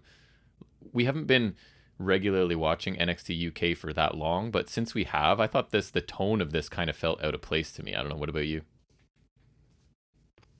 As you take a bite of your acai bowl. Yes, it was really weird because it's a very stark departure, like you said, from the Heritage Cup match, which was sick. It was. And I feel like it's kind of below AK. Like, I feel like, I don't know, just it was really random. It was really kind of odd. I don't feel like it really has much to go. It doesn't really have anywhere to go, really. It feels like they just didn't have plans for A-Kid, and they're like, well, let's do this then, you know? Yeah, Huxley's not going to do much anyway, so we'll do this. Like, I don't think it really matters. I thought it was weird. This episode was weird for me. Mm-hmm. We then get a recap video package of last week's really strong Dragunov-Devlin match with the empty arena. And then we're back at the UKPC where Nathan Fraser is walking to his car. He's asked by someone who's there. They do a lot of behind the camera interviews. Just someone walking along with him with the camera, asking him about D Familia, and he basically calls them weird. I think he says something about doesn't really consider them a family, and he gets into his car, but it won't start. So he gets out and says, "Oh, this happens sometimes," but then D Familia conveniently show up, attack Fraser, leave him lying. Do you think they did it? Possibly. And then Raja, right, gets into the camera and says, "This is what happens when you say they're not a family and you disrespect them." So I thought it's funny they're carrying on the unsafe parking lot trope that WWE loves so much. It's contagious. It's traveled over the ocean into the UK. It's the new pandemic. So I thought like this furthers the story. I guess it definitely doesn't. It wasn't very creative or unique, but I guess it does its job because Nathan Fraser be mad at them now, I guess. Even madder. So it was something. Yeah, they're going to need to... The world's going to need to put in some parking lot precautions. This is a new pandemic spreading television. And they're even tampering with people's vehicles now. It's getting worse. You're not just getting attacked. It's worse. You're getting... Your vehicular safety is being jeopardized. It is. Wow, that's... Yeah, and then so next week they advertised Teo Man versus Fraser, which I think is just... wrong. Could be a good match, though. But it should be Dempsey. I think him versus Fraser. You love the Dempsey. Yes. Dempsey and Noam Dar are your NXT UK boys. Yes. Yeah. Fair. Yeah, totally. I love Dar. I think Dar was really cool. And then Dempsey's just so interesting. Like I think Dempsey versus Fraser, it's a very appealing styles clash. Whereas I think Teo Man, like he's different from Fraser too, but I feel like there, there's not like I feel like that will still be good, Yep. but I just don't think there's much to that. Whereas I'm actually like interested to see Dempsey versus Fraser. They may get to it, right? I want to say they've done that before, but I don't know if they have. Although it kind of feels like to me they're starting out with the main guy of the Familia, right? Instead of working their what way. I find odd is I agree. I feel like Teo Man is definitely the leader. I think so. But I found it weird that he and Raja are teaming, but Dempsey's not. Which, yeah, I find that weird, but I also think it makes sense because Dempsey's different from them. And he was the last guy to join, too. Right. So, I mean, I guess it kind of makes sense. But yeah, I think it is kind of weird. Like, so again, start with Dempsey. Right. We then move into the match in the middle. It's a women's match, basically enhancement, right? It's a Myla Grace taking on Isla Dawn. So Grace takes control early until Dawn lands a kick to her knee and then a knee to the face. And then Grace actually gets another kick to her knee and then a knee to her face. Right. That's exactly what it was. The knee dropped her to her knees and then she kicked her in the face, or kneed her in the face, sorry. Grace gets a little bit of an extended flurry that ended with a tornado DDT. Eventually, Isla Dawn fights back, but hits her kick to the head and lands the swinging side slam. I forget what it's called. Swinging side slam. But nice. She picks up the win here. Really just an enhancement match, and if I'm being honest, I wasn't really impressed with Myla Grace. Like, she kind of moves quickly, but nothing. Like a boring. Nothing looked very good. I didn't think. A great squash. Like, Jobber didn't look great. Isla Dawn. And she got a lot of time, considering it was enhancement. Like, Isla Dawn didn't really do anything. She didn't do much either. So no. I don't think this really accomplished anything. Doesn't even set up anything for Isla Dawn. Not a huge fan of her either. I like Isla Dawn. I just think there's nothing here. Yeah, I like Dawn, but I think Grace looked like she needs some more seasoning, and I just thought this was kind of there in the middle of the show. You know what I mean? Backstage, Amal is unhappy that Ginny cheated in their match last week, of course. I thought she'd be elated. And then Nina Samuels just shows up out of nowhere, acting as the interviewer here with her own microphone.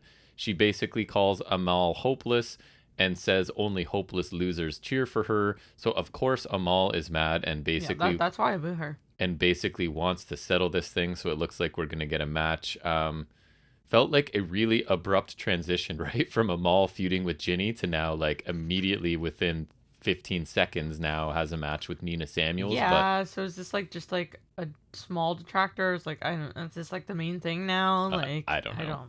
And Amal certainly gets a lot of TV time on a 1 hour show, right? Every week. Like, she's on every week a little bit, at least, it seems. Yeah, man. Like, which is interesting. Give me more Noam Dar, because I think there's other people I would focus on, but... Yeah, where's Noam Dar's squash match? Come on. I didn't think this was bad, but it wasn't amazing either. Also, I play as Noam Dar on 2K now. Nice. Sam Gradwell speaks backstage. Oh, come on. He knows that he needs to ruffle feathers and that not everyone likes him. Feathers like on his head. Yeah. He doesn't think Kenny Williams is ready to face what's on the other side of the door he's been scratching on, I think is basically what he said. Knock on my door. So did you feel like this was babyface-ish? Are they turning him, I think? Yeah. It feels like it, right? It felt like not heel at least, right? Yeah, I agree. And I don't know, it was just a short, simple promo to remind us. Not like a lot to him, but something I do kind of like about Kenny Williams. Me too. For some reason, he looks like, I think, compared to... He's hateable. Yeah, and I think. I don't know, he's just kind of interesting. I think he's kind of cool, and he looks a lot like Dar. And similar size, too. He's not a very big dude. Mm-hmm. But yeah, so I think it was just a reminder of like, hey, these guys have an angle together still, so I guess it was fine. Then we get Shaw Samuels. He's backstage by the whiteboard that they have all the odds of everything because they're gamblers back there. Noam Dar shows up. He's celebrating that there will be season 2 for the Supernova sessions. Have you seen any of those? His like... Probably not. It's good. It's like his... Yeah, I know. You said you liked I do like them. You liked him. So then Gallus walk up and Joe Coffey wants to place a bet on himself to win the Heritage Cup, which I like, introducing that idea. So Dar, however, is basically kind of ignoring him because he's focused on his next Supernova session with the special guest, Jordan Devlin, which will be interesting. Because Dar does this thing where he's like, at least he was, I don't know if he'll still, he's trying to be kind of complimentary and nice, but he's insulting them at the same time, if you know what I mean. So I quite enjoy it. I could see him like maybe actually complimenting Devlin though, because they're like both heels, they're kind of similar. So then like it would be like their action, then like like they're actually kind of getting along or something. And I know you seemed like you're looking forward to a Dar Coffey match, Joe Coffey. So good. I think so too. Another style contrast, right? That would be awesome though. I feel like Coffey, like he is different, but he'd also lend himself probably well to a Heritage Cup match. I think that'd be really cool. Again, I think it would just be so perfect if they did like Heritage Championship, Heritage Cup tournament every year. Because Yeah. then that's like a landmark thing for them, right? That's like something they can do Yep. every year. And it'd be exclusive to them, kind of thing. Right. And I also think like then like honestly, I'm really surprised a guy like Dempsey is not in that division. Just not because I think he's Maybe he but, will like, be. He's like, I feel like he's more than anyone is made for that division. Like he's so like he's just like that style, right? Like he's just a technician, yeah. Exactly. Like he's like made for that style. Like I feel like if there was a tournament, like I would stick him in there. I'd stick a coffee. Like I feel like that would be really cool. I think they'll use the structure of the match well, because I could see like Coffee kind of just killing Dar in some of the rounds, but kind of being saved by the bell, right? And Dar getting to regroup and stuff. Right. So I think that'll be a cool match. This was a brief little segment. I'm always amused by Noam Dar, and I think I also would like to see this match. So I thought this was the Supernova session. Like this few second thing was one of the highlights on this show for me, to be honest. We then go into the main event, which got quite a bit of time. We talked about the injury to Davenport, so it was nice that it happened a bit later in the match. It wasn't right away, at least. But it is Meiko Satomura defending her championship against Blair Davenport in sort of a rematch. Davenport lost the first one, but then attacked Meiko after. So this one is a Japanese street fight, which commentary tell us, what was it? Japanese style weapons will be strewn around the ring or something like that? I think it was either Japanese style or Japanese themed. Right. I can tell you. Which is not the case. There was only one Japanese style weapon, which is a kendo stick, which A, Davenport brought, B, is in a standard street fight anyways, and C, there was nothing like, then like the New Japan style tables. They could use the New Japan turnbuckles again. Why didn't they use those? Yep. Like they could have used like the New Japan style chairs. They could have like had throwing stars. They could have had a katana. They literally nothing about or this. At least like Japanese looking like some Japanese design, or like just have a Japanese flag, and they can use the flagpole to beat each other, right? Or like something. I don't know, like a flag design on the chair. Like I know that's like the bare minimum, but they did nothing. Anything. And it's fine if you don't want to have, but don't tell me that there's going to be stuff, right? Yeah, and then don't call it a Japanese street fight. Just call it a street fight. Right. So Davenport does bring a kendo stick, but Meiko immediately sort of kicks it away. Meiko gets run into the ring post on the outside a little bit later, and Davenport grabs some chairs, a chain, and I think another kendo stick from under the ring, all exclusively Japanese items, obviously. Yep. Davenport seats Meiko in a chair and then kicks her in the face, which actually looked pretty good. Then Meiko takes a chair to the midsection and sort of turns the tide at this point, grabs nunchucks from under the ring. And then she attacks Davenport in the midsection in the back with the nunchucks, hits a Saito suplex. Meiko comes at Davenport with a chair as Davenport's in the corner, but Davenport kicks the chair into Meiko's face and then follows up right away with a missile dropkick that also sends the chair into Meiko's face. I thought that looked all right as well. They end up fighting on the floor some more. Meiko takes over with some stiff kicks before wrapping a chain around her shin and kicking Davenport with it as she's leaning against the steps. It's interesting how she still kicks her really hard in the chest, because like I feel like when guys kick each other in the chest, there's nothing there. You know what I mean? Right. Like so, like you know what I'm saying? Like I feel like I know. So when Charlotte chops, she chops really high. Yes. So I'm surprised. Like she seems kicking like just like as stiff as Bryan Danielson would. She know does. what I mean? Like yeah, so she kicks hard. Kind of interesting. Then we get I wonder if she gets bruised. Sudden kendo stick attack gives Davenport the advantage here. She gets a trash can. We're back in the ring. Davenport uses an actual like the metal turnbuckle that she found somewhere. She puts it on Meiko's fingers and sort of twists her fingers with it. Japanese style weapons turn around the ring. Right, and then we get a drop toe hold, forces Davenport to drop the turnbuckle.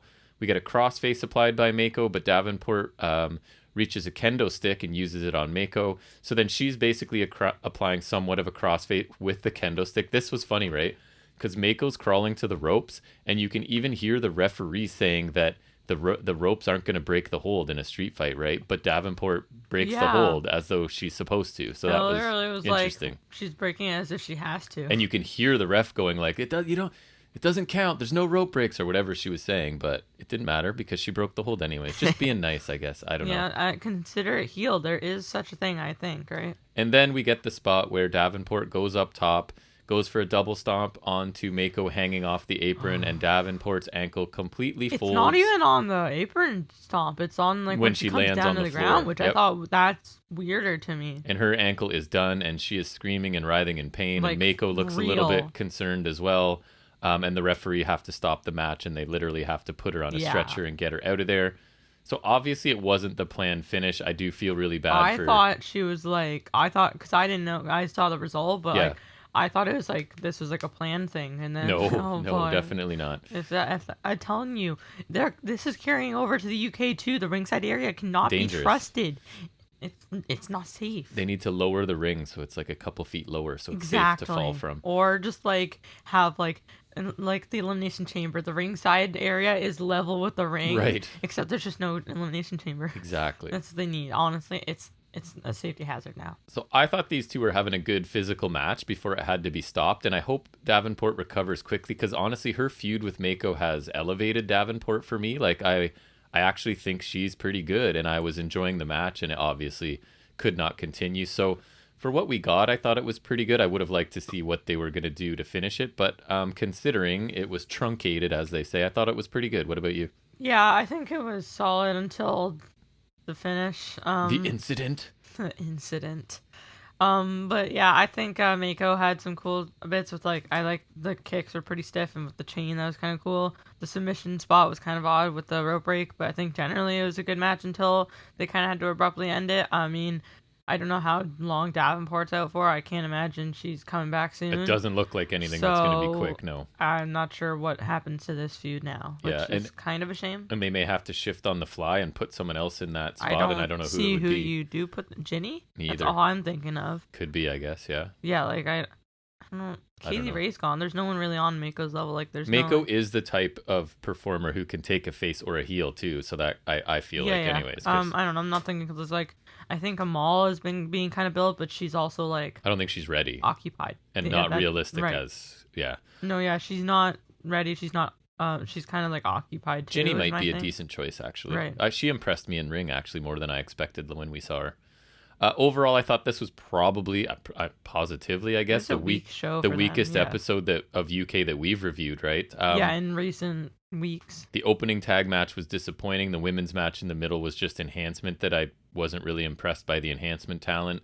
And we got a weird segment from A-Kid and Huxley. Basic stuff from Fraser and DeFamilia, Amal, and Gradwell, I think. I enjoyed the brief little Dar segment, but that was about it. The fact that it's only an hour means that I will probably never really dislike it too much, because even as bad as it is, it's over really quickly, right? So I was not impressed with this episode after really enjoying the past few. So I gave it a C this week. Like, I liked the main event, and the Dar segment was fine, but everything else was just not really... It kind of a miss for me. Yeah, I think I'll agree with that, Greg, because honestly, like, none of the matches really hit for me. Only really the Dar segment was kind of enjoyable. So yeah, like, there's not like... I think the main event was solid, but it kind of abruptly ended, which isn't their fault, but it is what it is. Yeah, it happened. So yeah, you kind of have to judge it as such. I am looking forward to next week a little more with Me too. the Teo Man match and Yes. Supernova sessions. Agree. So hopefully we're back to better next week. But I'd still beats watching NXT. Which we'll talk about next. So we will transition into the next segment where we talk about whatever else we watched this week that we call Any Other Wrestling Business.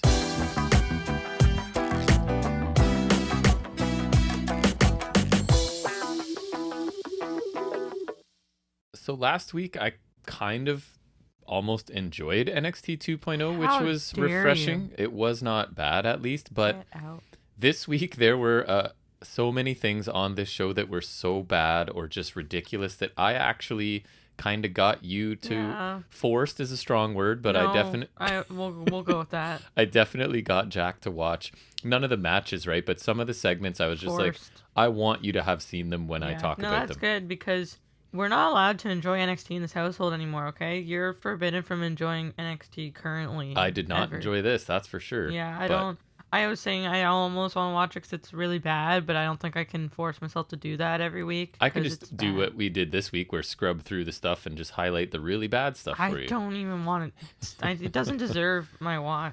So the show opens with the only good thing you're going to get this week, if I remember correctly, and that's Imperium taking on Diamond Mine. So I showed you even this. The crowd are chanting... They still got the pajama singlets, right? Like the... I don't like those.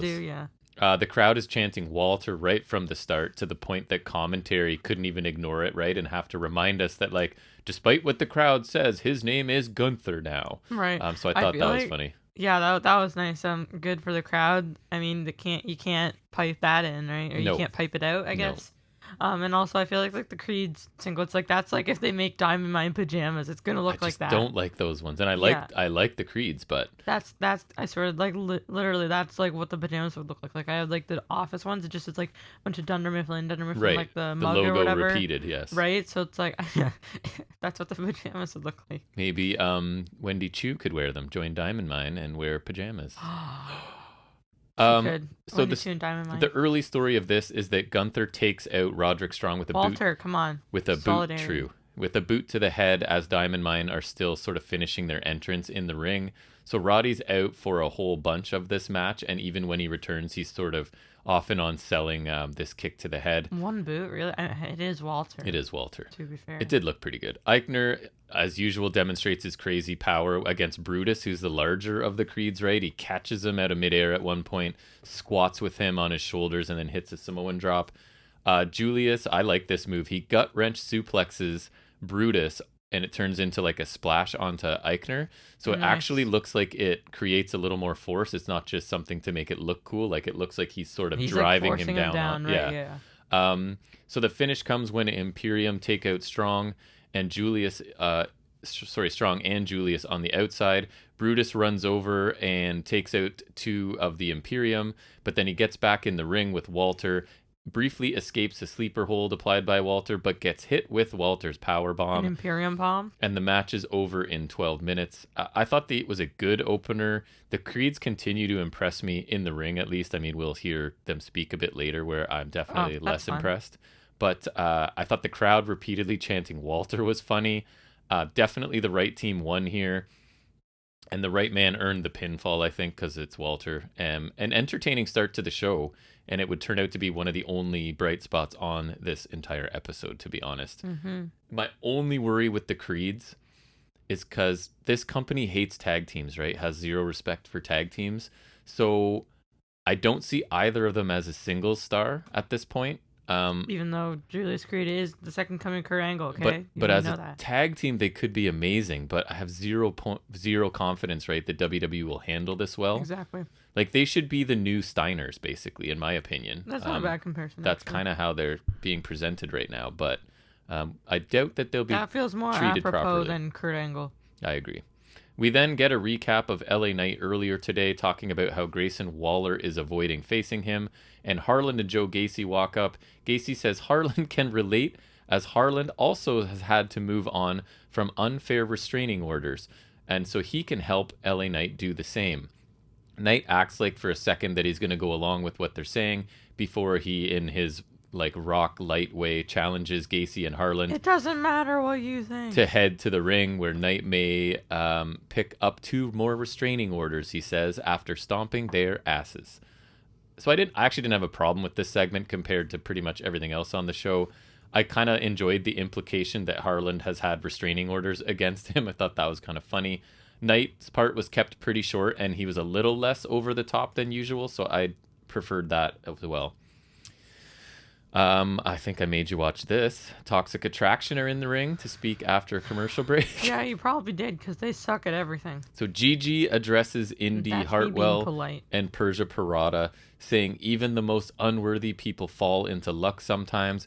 But that would explain their existence, wouldn't it? She prefers to think of it as their death sentence, and she is so not intimidating or menacing. I thought her lines were awful. She's like trying to be like kind of like pretty and just like it's like the softly menacing or whatever, you know what I mean? I thought it was awful. Right? You know what I'm talking about? Yes. Like she's kind of going quietly for that. Menacing. Yes. And then like she's just not hitting that at all. And then JC Jane, who is also I thought brutal here, says I think she's worse. They're putting their titles on the line at Vengeance Day. At least they gave each of these women like 1.5 lines each, because it was bad. Remember that one from a while ago and they were all speaking a bunch? It was so bad. Awful. So then Mandy takes over. She does a little better job.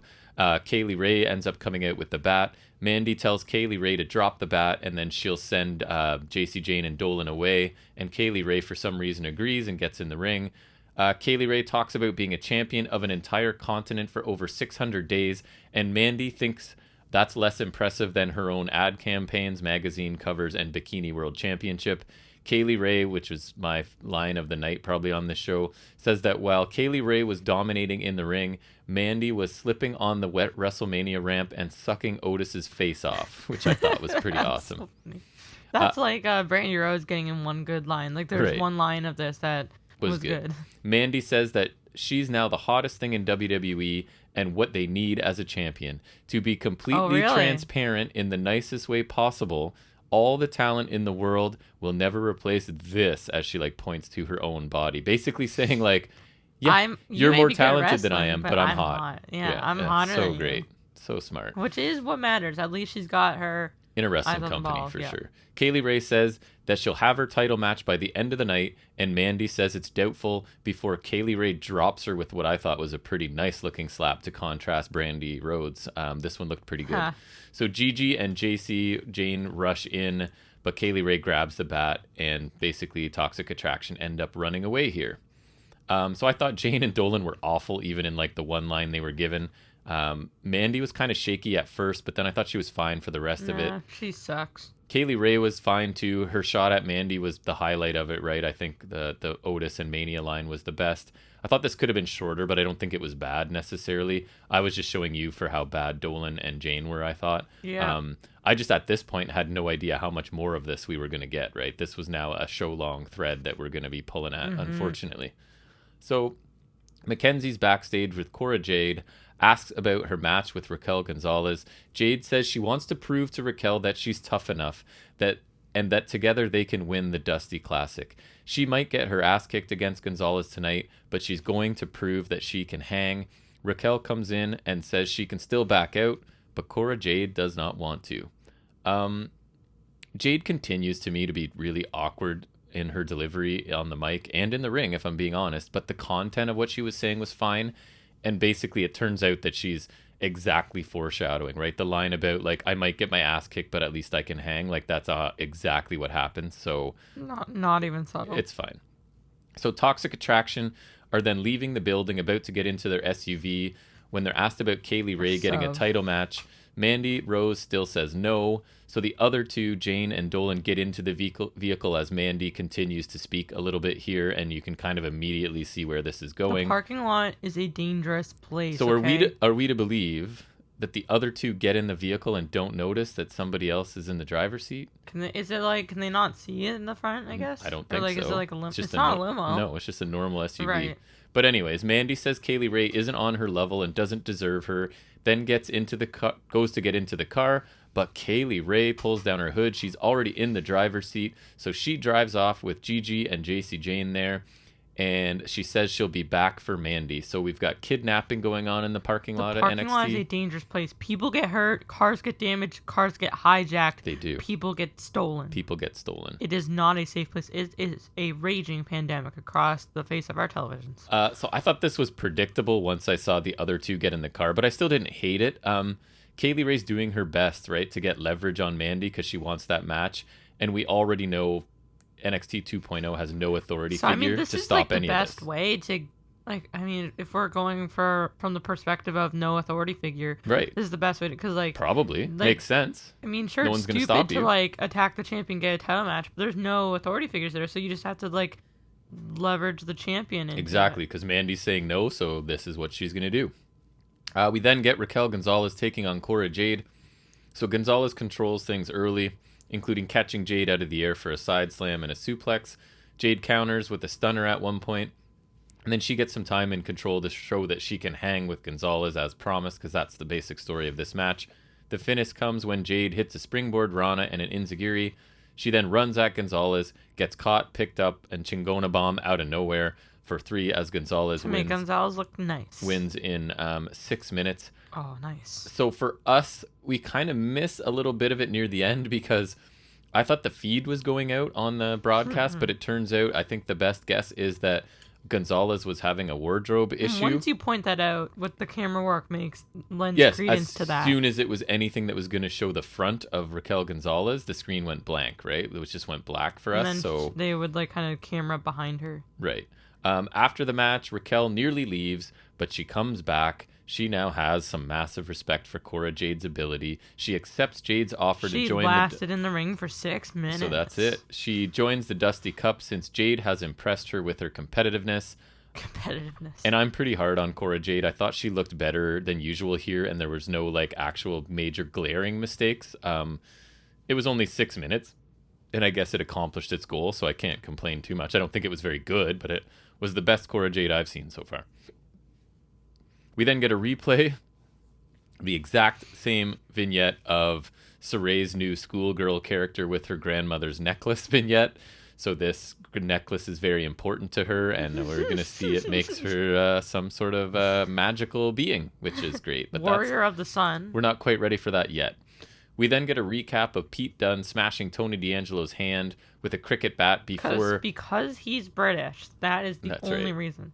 And Dunne cuts a promo. I actually really like this promo about how he took advice. There's a callback to Tony's cousin Tulio, right? Who Tony had said he says to handle business by any means necessary. And then Dunne goes on to say, but don't get it twisted. He can do that with just about anything. He challenges Tony to a steel cage match to finish their feud the same way it started. And then I thought it was funny because he's doing like the exaggerated Italian hand gestures. Like D'Angelo does, and then he kind of has a face like that's really stupid, and he kind of stops. I thought it was funny. Thought it was a really good promo. Dunne showing more and more personality as he's doing these promos. I do like that he specifically called back to D'Angelo's promo and used those words against him, right? So, and mocking the hand gestures at the end was funny too.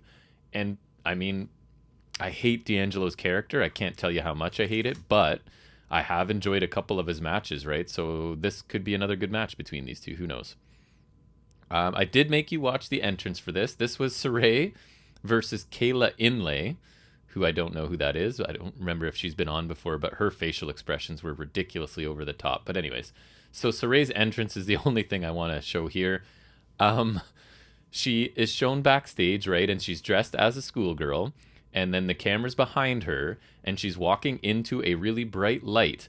And then as she emerges out the other side of the light, the camera's now on the other side. She's now got weird hair, and she's in wrestling gear. She's in her wrestling gear now. And oh my god, it reminds me of, do you remember the Fiend's Mania entrance last year? Yes, he was like coming where through he walked the tunnel. through the tunnel he and was like burned, and then he was like, exactly. Yeah, it's like that. Same tunnel, they borrowed it. Oh. So I guess the necklace makes her supernatural, which is always my favorite gimmick. So I love that. Supernatural and a possessible object. That's cool, because like then someone could steal it and then they have a match for it. They would never do that, not on the show, never. Right? Well, there's authority figures to stop. Oh wait, no, there is nobody. Right, none. Saray double stomp, missile drop kick, Northern Light suplex for the win in 3.5 minutes. Inlay did get some stuff in there, and she looked okay, but I found her facial expressions really distracting. She was just like needs to dial them back considerably. Duke Hudson vignette where he's clipping his own hair now. I guess that's symbolic of something, and talking about how his only addiction now, I guess because he realized he sucks at poker, is causing pain. He took an opportunity by attacking Chen, and it wasn't about him. He's done playing games, and he makes his own luck. So on one hand, I'm happy that Hudson has ditched the poker player gimmick because it was awful. But this one's very generic, right? It's just like, I'm heel that wants to hurt people is what he's doing. And I think he has potential. The awful poker player character wasn't his fault, I'm sure. I don't think he pitched that idea to anyone. It was terrible. So credit to NXT at least for recognizing that gimmick was a complete dead end and pulling the plug. I mean, they've replaced it with something super generic for now, but it's better than what it was at least. So Braun Breaker's backstage in the locker room when Tommaso Ciampa walks up. Breaker says he appreciates the help from Ciampa, but is curious as to why he offered the help. Ciampa says that the mountaintop is a lonely place, and you don't understand that until you're there. Breaker says that he respects that, and Ciampa says that he wants to make sure that Breaker stays NXT champion. So Breaker, again, the word I use for him on the mic every week is passable. Like, I don't think he's bad, but he's not very good either. He's okay. He definitely has room to improve there. I guess the story is that Ciampa wants to beat Braun for the title since Braun took the title from him, right? So he's going to do his best to make sure that Braun stays champion until he gets that chance. It doesn't seem like Braun quite understood that theory. Like, he's confused as why do you want me to be champion, which doesn't make Braun look very smart, but I could be reading too much into it as well. I also don't really get why. Like, I mean, if anything, wouldn't it be better to beat Escobar for the title in theory? And also, this tag match isn't for the title. Wouldn't you be better off as Tommaso Ciampa to let Braun Breaker get killed by two guys in a match where he can't lose the title? By Escobar. But I guess Ciampa's the babyface and wants him at his strongest. I don't know. Right, but like, I'd rather face Escobar, right? Like, I don't know. But you're not a fighting babyface like Tommaso Ciampa, I guess. So Carmelo Hayes and Trick Williams come to the ring. I think I got you to watch this because Trick Williams sucks, but... So Williams asks if Cameron Grimes thinks he's ready for the A champion and says he's better off playing poker. Mello says the old him would verbally put Grimes in the grave, but it's important for him to explain why. While the fans may not see Grimes as a threat, he does. He says that why he's going harder in the gym and the ring, and this is the standard that sets the bar. I felt like, I don't know, I usually love Mello on the mic, but the first part of this, I thought he was not on his game, or he was reading stuff that other people had written for him or something. Anyways, it brings out Cameron Grimes. He doesn't think the crowd is chanting a champ. They're chanting to the moon. He's right, they are. Williams says some stuff really quickly, ends by calling Grimes slimy. Grimes interrupts him, saying that he ain't slimy, he's grimy. And if they want to poke fun, what about Mello's hairdo, who's wearing a hat, by the way? He says Mello looks like SpongeBob's house, which would make Trick Squidward, because we're 8 years old. Squidward's house, actually. So Williams says more stuff really, really quickly here, insulting Grimes and ending with Grimes not really being about it. Grimes asks which man he's fighting, since Williams seems to be talking so much here. Mello says that in 2 weeks at Vengeance Day, Grimes will find out, and then each man says some awkward line about stars that I thought was awful, and Grimes ends with his to the moon catchphrase. So I love Grimes. I really like Mello. He's probably my favorite of the new crop altogether, but I didn't like this segment at all. I thought like the SpongeBob and Squidward stuff was juvenile. Mello seemed a bit off his game in the beginning. Like, again, it was written for him and wasn't how he would actually say things. And then just add in Trick talking way too fast, and I just don't get the point of him. I don't find that he's adding anything to Carmelo's presentation. I don't know. You watch this. It was a miss for me. Did you like this segment at all? Nope. All right. Trick Williams is awful.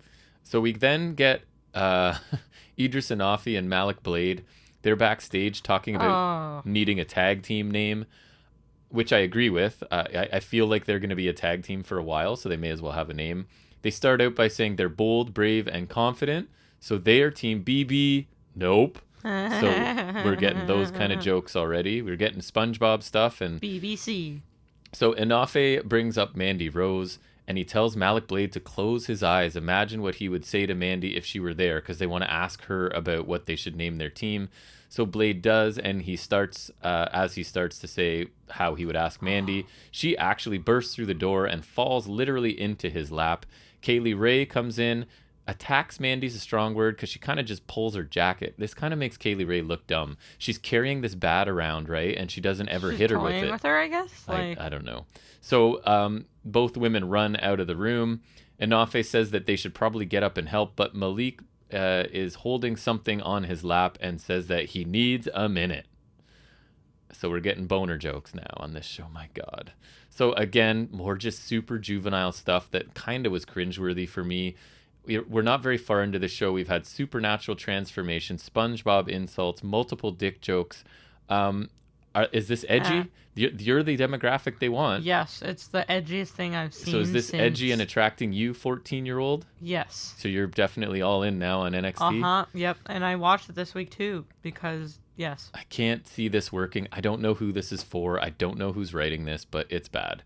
So Mackenzie is then asking Diamond Mine about their struggle with Imperium, and Bivens says they'll prove themselves when they win the Dusty Classic. The Creed say basically the same thing. They get one line each, I think it was, before the Grizzled Young Veterans come in to sort of make fun of them. They say Bivens is just making their job easier by picking fights, and we will see them next week. Bivens calls the Grizzled Young Veterans nerds as they leave. So this was short, standard, big contrast between the promo skills of the Creeds and the Grizzled Young Veterans for sure. At this point, the Creeds don't sound good at all, I don't think, but again, it's why they have Bivens with them, right? That's the smart play there. I'm interested in the match, and I'm really happy. Remember when you were still watching NXT, the gimmick they were doing with the Grizzled Young Veterans? Yeah. Like they were stealing food from their Uber drivers, and like it was just so stupid. It seems that they've dropped that as well, which I'm very happy about. Yep. We then get LA Knight taking on Joe Gacy, who has Harland with him, obviously. So it goes back and forth for a while before a body slam by Knight, a leaping elbow drop. He goes for a stunner, but Gacy ends up sending Knight to the floor. Harland distracts the ref as... Wait, do you mean stunner or blunt force trauma? I don't know. I think it was a stunner, but I don't know. He didn't execute it, so we'll never know. Harland distracts the ref as Sanga, who is Waller's new giant bodyguard. That just feels like a stereotypical, like, just one word name. Yeah, like, probably. It's like, I feel like it just to fit with the ethnicity, and then it's like Sanga, Omos, Yes. Dewdrop. He approaches LA Knight on the outside, and then Waller, out of nowhere, he leaps over the guardrail, like does like a sort of a front roll right into... I don't know why he always has to do the roll into the stunner. Well, this one it made sense because he jumped over the guardrail. Yeah, but I directly know into the that's roll. also because that's part of the move, Yes. which I do not understand. The cutter looked good. Stunner. So Knight barely beats the 10 count, but immediately gets hit by Gacy's handspring clothesline when he does get back in the ring, and Gacy picks up the win here in just over 4 minutes. 4 minutes, wow. After the match, Waller berates LA Knight and says he owns NXT and Knight doesn't belong here. So Knight goes to attack, but Sanga grabs him and hits a decent-looking chokeslam. I mean, it's just a chokeslam, but it looked pretty good. He's a big guy, so by That's the what they law, do. he has to hit a chokeslam. Or a powerbomb. Those are your options. Or a Punjabi plunge. Right. Waller says that Knight faces Sanga next week, and maybe he'll get rid of the restraining order if he can win. Why would you agree to that? Why? You get a restraining order against the guy. No one suggested him. Wait, he got a restraining order against him, but then came in to attack him? Right, and then is saying, I'll get rid of it if you can beat my henchman. Even though Knight didn't suggest that? Right. No, it's his idea. Right. Makes total sense. Anyways, this was obviously way more about the story than the match. The Waller-Knight feud continues. And I did notice one thing, a small detail I thought Waller did really well, was after his attack, he stayed kind of crouching really low, like he was ready to defend himself, which made Sanga look even bigger, you know what I mean? Like Waller found a way to realistically keep himself a little bit shorter, which made the other guy look even bigger, because he is pretty massive. Again, I don't know why offering to get rid of the restraining order makes sense if Waller wants the restraining order. It's not like, A, being forced why by would anyone. you agree He to offered that? it. B, why would you suggest that? Yeah, I don't know. So Wendy Chu's walking around backstage, and she's facing Amari Miller next. And I know you saw this, the Robert Stone promo. He's with Von I Wagner. did not like it. He says he was on the entertainment side for too long, which I completely agree, like being just a ridiculous I don't character. think he's helping that by going with Von Wagner, but... But then he saw Wagner destroying people, so he paid Wagner's fines and will continue to do so because Wagner is the future. And then no, he's not. Wagner informs us in a beautifully delivered line that this is Von Wagner's world and we're living in it, right? That is the least true thing I've ever heard in my entire life. He's so bad. He is so bad. Stone spoke fine because I saw this on he his does. Instagram, He's good. actually, right? But I still hated it because everything he said is factually wrong. This is not... If this is Von Wagner's world, I would kill myself because I'm not living in Von Wagner's world. That's ridiculous. And yes, Von Wagner said one line. It was bad. And he still sucks at it. He doesn't look like a monster. He doesn't wrestle He's wearing good. a suit now. He doesn't... Yeah. Oh, yeah. That's right to show he's brutal. He's wearing a classied up suit. now. Yeah. He doesn't look like a killer. He doesn't wrestle like a good wrestler. He doesn't talk like a good wrestler. He doesn't do anything like someone who's good at something. He's not good at anything in this. I would suggest that somebody cuts a promo on this show later that is as bad, if not worse, than Von Wagner. I don't know how you get worse than Von Wagner. And you saw it, so you'll know when What we get was there. it? We'll get there. All right. I don't know how you get worse than Von Wagner, though. You may have been traumatized and blocked it out. Earlier today, Tiffany Stratton offered to take Amari Miller shopping if she would take out Wendy Chu in their match today. Oh, so Wendy Chu's a threat now? Amari doesn't seem to really be on board, but I think we're left with the idea that she's thinking about it at least. Right, and then, no, because then it doesn't, after the match, she does have the credit card, right? So, yes. Or she did. Yes. So it is Amari Miller versus Wendy Chu. Chu has a new entrance and a Tron, and it's awful, right? Oh my god, it was so funny. It was like like lullaby kind of music, and like... And then there's like an alarm clock. Yeah, it was awful. So in the beginning of this match, as they're actually wrestling, Wendy Chu grabs Amari's leg and tries to use it as a pillow, which I thought was ridiculous. She does do some cool stuff along the way. We get the release German suplex, a handstand splash, and I think there was another, maybe a Saito or something, or exploder along the way that looked pretty good. Miller hits a code breaker. Tiffany Stratton comes down to the ring, slides Miller the credit card. Oh, there it is. Okay. But that allows Wendy Chu to roll her up, but only gets a 2 count. Then she hits the most devastating finisher I have ever seen, right? A running double sledge. What? Yeah. Oh, like, she right, can I hit saw. awesome looking suplexes and stuff, and you're giving her... She runs with essentially what's a running Polish hammer or whatever it's Yeah, called. it's awful. So she picks up the win in 3.5 minutes. After the match, Stratton wants the credit card back from Amari Miller since she couldn't win, but Miller doesn't have it. Somehow, in the exchange, Wendy Chu has it. How did Stratton not take it back as soon as Miller lost? Because somehow Chu, I think the idea was that Chu got it as she was delivering the pinfall or something. But anyways, Stratton is super angry. Chu is smiling on the ramp with the credit card. Which they'll wrestle for next week this because was it's awful. a stolen possession. This was more about the story than the match, and it just so happens the story and the characters involved are terrible. This was a big waste of time. And it's too bad because Wendy Chu has some potential. Like, she can clearly wrestle a little bit, but this wrestling in pajamas and stuff, I don't know, man. And she did, I don't think I mentioned it, she did one elbow drop where she makes like the sleeping sort of gesture where like you CM have Punk? your hands beside your face. Yeah, like the GTS taunt, but then she falls into like an elbow drop, of course. Oh, that's ridiculous. Yeah. Persia Parada is backstage with Indy Hartwell, and it looks like Persia is looking at Duke Hudson's Instagram or social media of some kind. And Indy tells Persia that Hudson is likely trouble. Persia asks Dexter, and Loomis gives a thumbs down, but Persia thinks that Hudson's abs are a thumbs up because appearance is all that matters, right? Ask Mandy Rose. So we get Jensen. This is the promo I love so much. Right. Oh, is this the one? Right. Jensen comes in and is sort of seeking block that out of my relationship mind. advice here. Indy tells him that non-verbal communication is sexy. She looks at Dexter, who obviously says nothing, and then says that they need to go hit the hot tub. Jensen awkwardly is saying, "Oh, that's the hot tub look," which I don't know what that means even. Persia says that she's into someone else, and Briggs says that he is too, even if they're just friends right now. And he did say a little bit more than this, and it was super awkward and confusing. awful. I don't think anything gets worse than Von Wagner, but I this thought- was really bad. I thought Jensen's just as bad here. It was painful.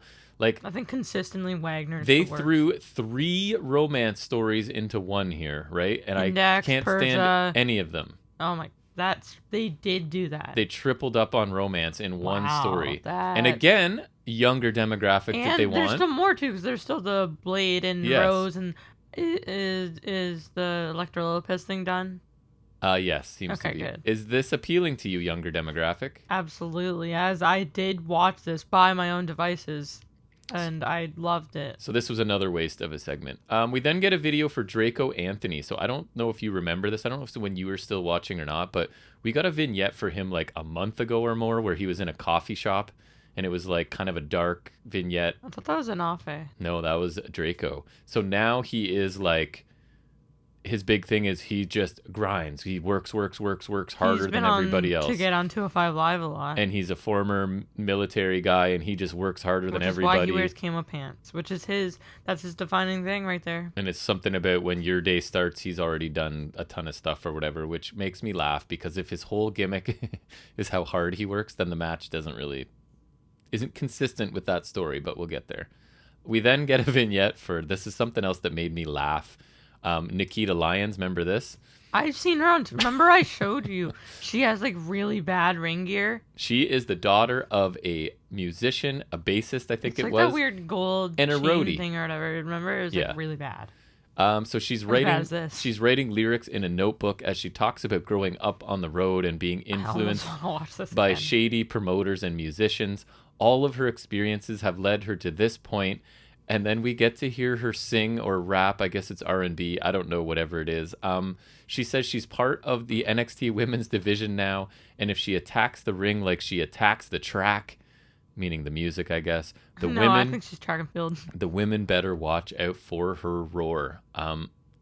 Here's me nitpicking and being, Oh, it was like, so bad. she's supposed to be this professional musician and she's singing into a Blue Yeti, right? Like the standard, like, basic mic, all streamers and whatever. Anyways, yeah, because everyone notices. I laughed at this. It was the oh my god, it was the opposite of like the realistic, sincere backstories that I like. This felt like it was Amal or completely something. yeah. And like if we're going off music, it's the opposite of Hit Row. And there's a chance that this is some of her actual background. I don't know, but it just mirrors like Hit Row feel a long time ago. And now. that's funny you say that, because you consider how a similar gimmick, and it's in my notes, was executed so well by Hit Row, right? This just, by comparison, what the feels hell happened awful. to Hit Row, man? That feels Awful. so long ago. Because this is the same kind of idea, right? But this one was laughable and felt completely contrived, whereas Hit Row felt legit. Row was the best.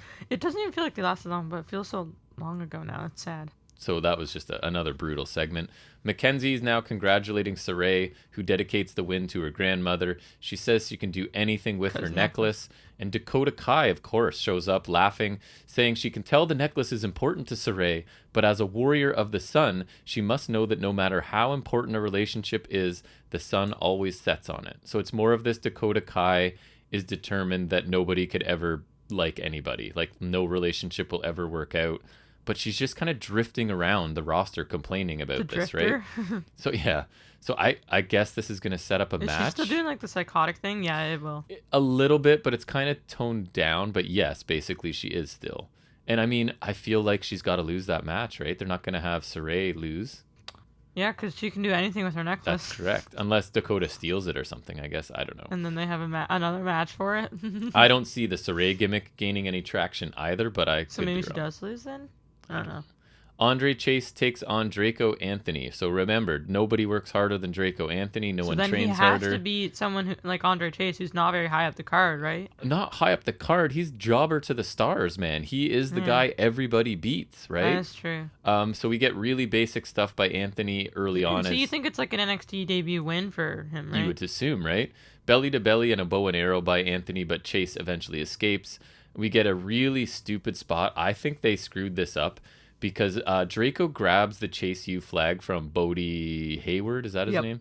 So he's at ringside, but clearly something's supposed to happen, because Draco like backs right up to the ropes in front of Bodie and is stepping on the flag. So I feel like Bodie was supposed to grab it back and hit him with it or something, but he doesn't.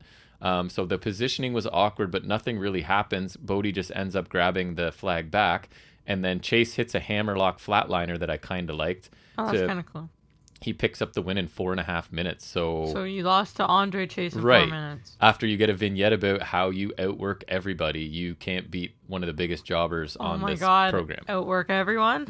Christian? Exactly. Oh my God. So I guess Andre Chase gets a win to put on his resume, because he's positioned at this point to never beat anyone of consequence. What do you mean? He's positioned the same as Von Wagner. And Anthony is big and fit, but I thought this was a pretty generic debut. And again, after the vignette, it doesn't really seem to connect. And he's been losing on 205 Live a bunch, I think.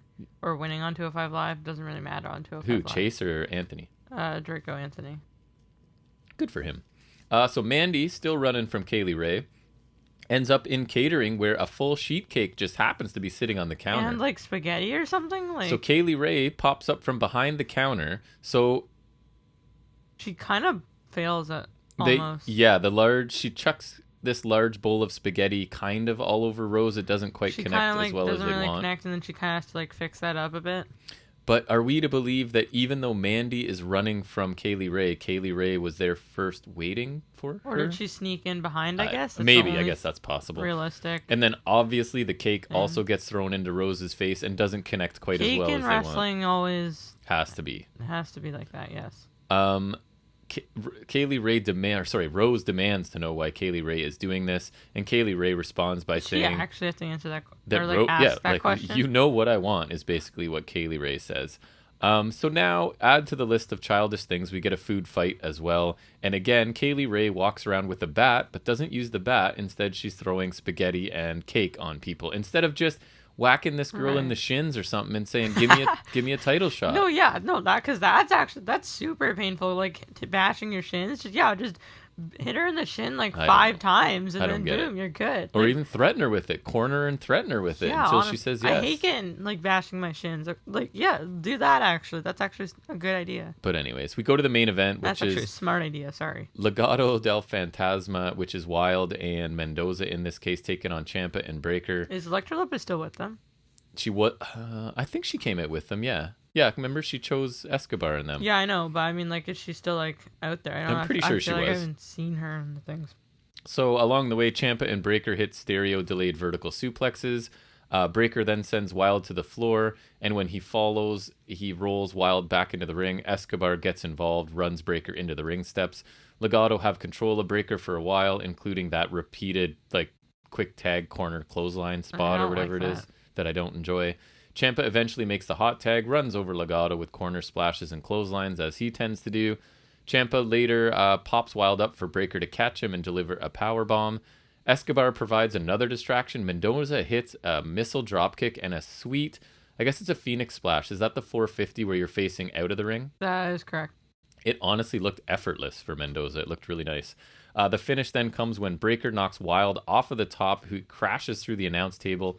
Breaker hits Mendoza, obviously, with the Gorilla Press Power Slam for the win in 11 and a half minutes. If I'm going to rip on House of Black, Breaker's finisher is not very good either. Gorilla Press Power Slam? It's just a power slam. Well, then again. At some point, you're not going to be able to do that to somebody. You know exactly, what I mean? Like Odyssey Jones, go ahead. Sanga, maybe? Yeah, right. Like, maybe he can, but I'd be surprised. Right. I thought this match was solid. It wasn't great. The outcome was obviously expected, and it's annoying. I don't know why it still annoys me that Wild and Mendoza never seem to rise above their current spot, right? It's just like, you're good, but you're going to win. At one point, I would have thought of them as quality tag title challengers, right? Like, but now it's like, you're going to win when the opponents suck, and you're always going to lose if they're anyone of consequence. Because they're with Escobar, they're going to be Escobar's foot soldiers, fodder opponents for whoever it is. But they do provide entertaining matches generally. And again, I don't know how this fits with Ciampa's story of making sure Breaker holds on to the belt, because it wasn't at risk here. And I guess that's what I'm struggling with, even though I didn't watch it. And I think what I forgot to put on the end here is that basically we end up with Kaylee Ray chasing Mandy Rose into the ring and ending up Mandy Rose does give her the match, but I think it's next week. I don't even think it's at the Valentine's. What is it? Vengeance? Whatever. Vengeance Day. I think it's actually on NXT next week. Check, because they would have said so. And I think that's how the show ended. I forgot to make notes on it, but quickly, yes, Mandy Rose was like, okay, fine, you can have your match, and it'll be next week, I think. That is correct. It is next week. Yeah. So despite having a really good opener and I would say a solid main event, this show just had so much garbage in between it. The show long story of Toxic Attraction and Kaylee Ray kind of had its ups and downs, right? Like, I get what they were trying to do, but Kaylee Ray, again, why are you carrying around a bat and then throwing spaghetti? And like, it just, I don't know, it doesn't make sense. That would be like Sting walking around with a bat, but then he just throws a banana cream pie at the Acclaimed. Pete Dunne had a strong promo, but then we also got things like Saray's entrance, the Nikita Lyons segment, Von Wagner, the whole Jensen interacting segment, the Wendy Chu, Tiffany Stratton stuff, a well below average, I thought, interaction with Hayes and Grimes, a huge step back for Anafe and Blade, who I thought I was kind of enjoying, but their segment was silly today as well. At the end of the day, Dusty Cup this week or no? No. At the end of the day, I laughed at this episode, but for all the wrong reasons, right? That's not why they want me to laugh. I can't imagine a group of people agreeing that many of these creative decisions are good ideas, right? It's always that thing where we're like, somebody had to come up with this idea and a bunch of other people had to go, yep, that's gold. And they had to execute it. Right. So I enjoyed last week's episode and was hopeful that maybe they'd like turned a corner and figured some things out, but this week proves they have not. This is a D show.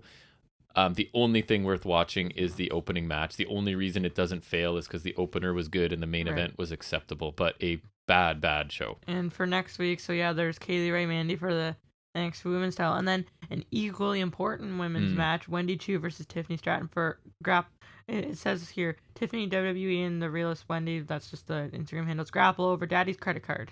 Oh my god. And then Dusty Cup, MSK, and versus BBC. Right. And Creed's GYV, and then Saray, Dakota, LA Knight, Sanga. Could be some okay matches on there. Yeah. And maybe it'll be more match heavy because this show was more like stupid segment heavy. So maybe they'll go to more in-ring stuff, and which I saw a thing would be for nice. NXT Vengeance Day. Wait, hold on. So it says it's February 15th. Is that a Yeah, it's right around Valentine's Day. Is that a Wednesday though? I don't know. Or that's I would assume so. I mean Tuesday. Sorry. Oh, so it's a TV special. Yeah, so it might be entertaining. No, because NXT Vengeance Day, right? I thought it was gonna be like War Games, because No, Vengeance Day was a takeover last year. it's just remember? a TV special. Really? Okay, so yeah, because I thought that was weird, because I know like they're not using takeover names anymore, right? But they did War Games as a premium live event, right? Yeah. So I thought they would be doing that Vengeance, because I thought they are using all the old NXT event names, right? Right. And then I thought this one would still be a takeover, so that's Nope. kind of interesting. Yeah, it might be okay.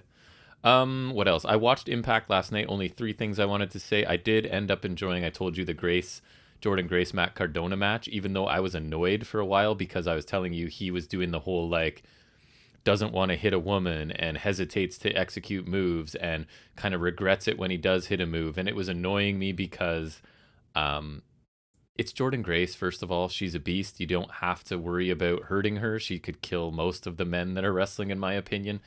And it was getting to the point where I was becoming annoyed with that story they were telling, because Matthew Raywald's on commentary and he's bringing it up. Oh, he's never been in an intergender match before and he doesn't quite want to, whatever. But anyways, it ended up working really well to me because he ended up distracting the ref with the belt. And as the ref went to go put the belt out of the ring, he hit Jordan Grace in the face with a chair. So I thought that was a cool little twist. Ended up liking it. I can't believe I'm saying this, I think I might enjoy the Honor No More group. You're telling me about the logo. I'm trying to find it, but I can't find it. The logo's cool. I think the name is cool. And my criticism before was like, it's a bunch of mid-card guys, right?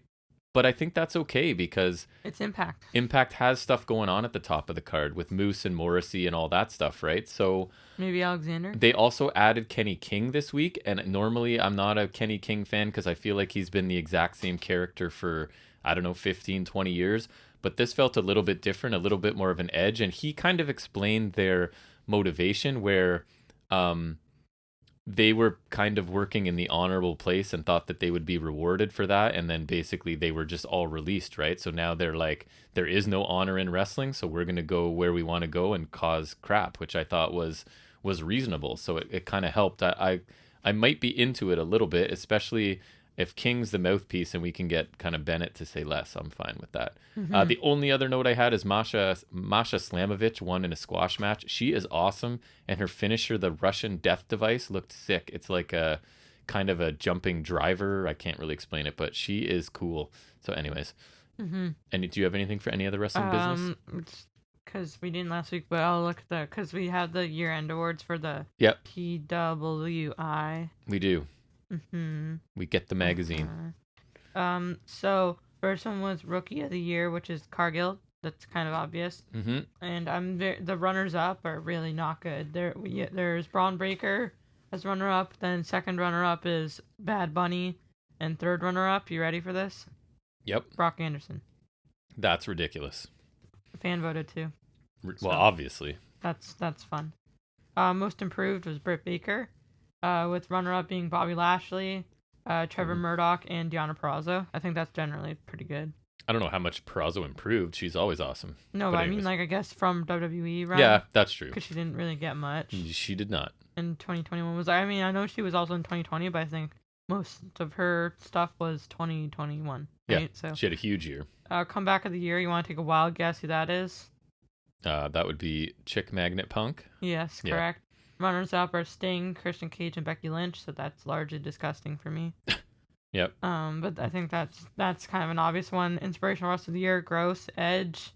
All he did was... Because he's old and he came back. All he did was inspire me not to grow a beard. What? How is he inspirational? Because he's old? Or he had a neck injury? But he'd already... I don't know. He'd already had the match. What was the greatest match of all time or whatever? Greatest wrestling match ever? Right. Yeah. But then the runners-up, I'm surprised Bianca Belair's a runner-up. How is she not She's way more inspirational, I would suggest, or to a whole group of young girls, probably. Big E as the next runner-up also makes sense, and then Mickie James for some reason. Sure. But I think Belair would make more sense. Edge has only inspired me to not grow a beard and also not be named Edge. Most popular rest of the year, CM Punk. I think there's merit. Who else? Who's the runner-up? Hangman. and then Big E, and then Bianca Belair. I guess. Because like it's been like super intense. Like I mean, he is really popular. You wouldn't say Moxley? I'm surprised he's not in there. Some of the vote getters who did not capture runner-up spot: Bryan Danielson, Jungle Boy, Adam Cole, Randy Orton. Interesting. No Moxley. Wow. I guess. I'm surprised Moxley's not in there at all. Actually, yeah, I didn't even think about that. Well, and how much of the year did Punk actually? I guess they might not consider that. If fans are voting, August, they just vote. Okay, least. so half a year almost. Yeah. Not quite. I know it was third before of a year. All Out, and All Out's early September, so August for sure. Right. Most hated MJF, of course, with Easy. runners up, Roman Reigns, Kenny Omega, Baron Corbin. All makes sense. Except they hate Corbin for different reason, I think, right? Yes. Like not because he's a heel, just because they hate him. Because Corbin sucks. Right. Yeah, no, you're supposed to hate the rest of them. Feud of the year. Oof. Chris Jericho versus MJF. No. I'm sorry, what? Not for me. And then runner-up is Banks, Belair. Fair enough, I guess. Yeah. Baker Rosa. Fair. Edge versus Roman Reigns. No.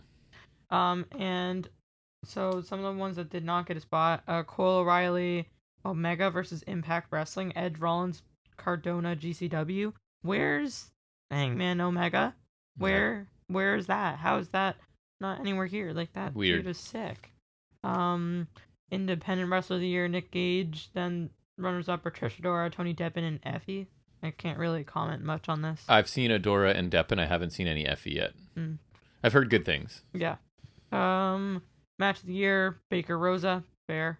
Yep. No problem with that. Runners up, Lucha Bros, Young Bucks, Fair. Cage Match, Belair Banks, Mania, Walter, Ilya Dragunov.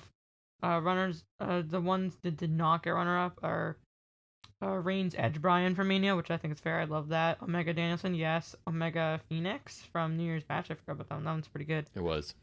Edge Rollins, I think from Crown Jewel. No. And Okada versus Will Ospreay from Wrestle Kingdom. Where's Danielson Hangman? How is that not here anywhere? Crazy. I'm confused.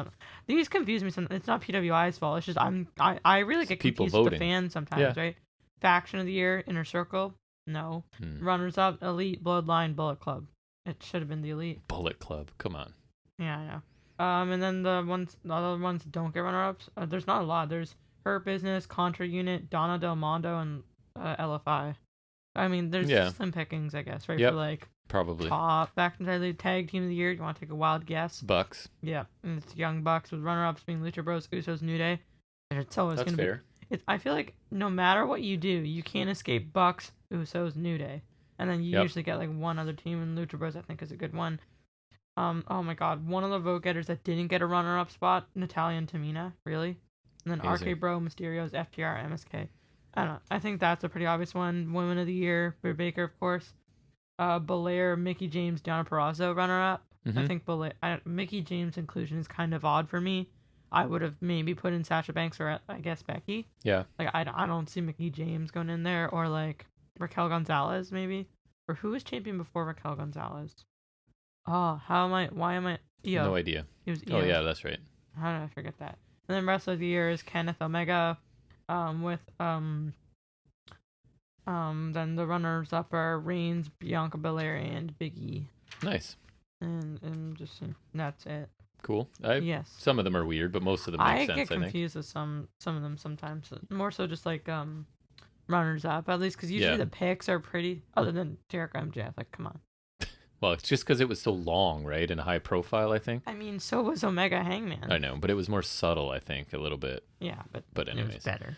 All right, that's going to wrap up any other wrestling business. We'll move into our final segment where Jack's going to give us an update from the world of wrestling action figures in Figuring It Out with Jack.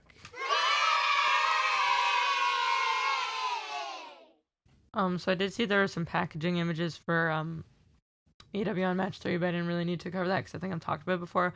Other than that, now I think at least the Unmatched line, they're going to have, it says you get like, I think 3 exclusive of the upper deck cards with the figures. So I don't know if it's like, I'm wondering if it's like exclusive to the series or exclusive to each figure. I don't know how that's going to work, but that's kind of cool because I am yet to find any of the cards. I'll totally get some once I find them. I haven't seen, not that I've been out, but I haven't seen them either. Yeah, no, I haven't been out in a bit, but just I think they've been out for a decent time, and I haven't seen it because I'll definitely get some. I am interested in that.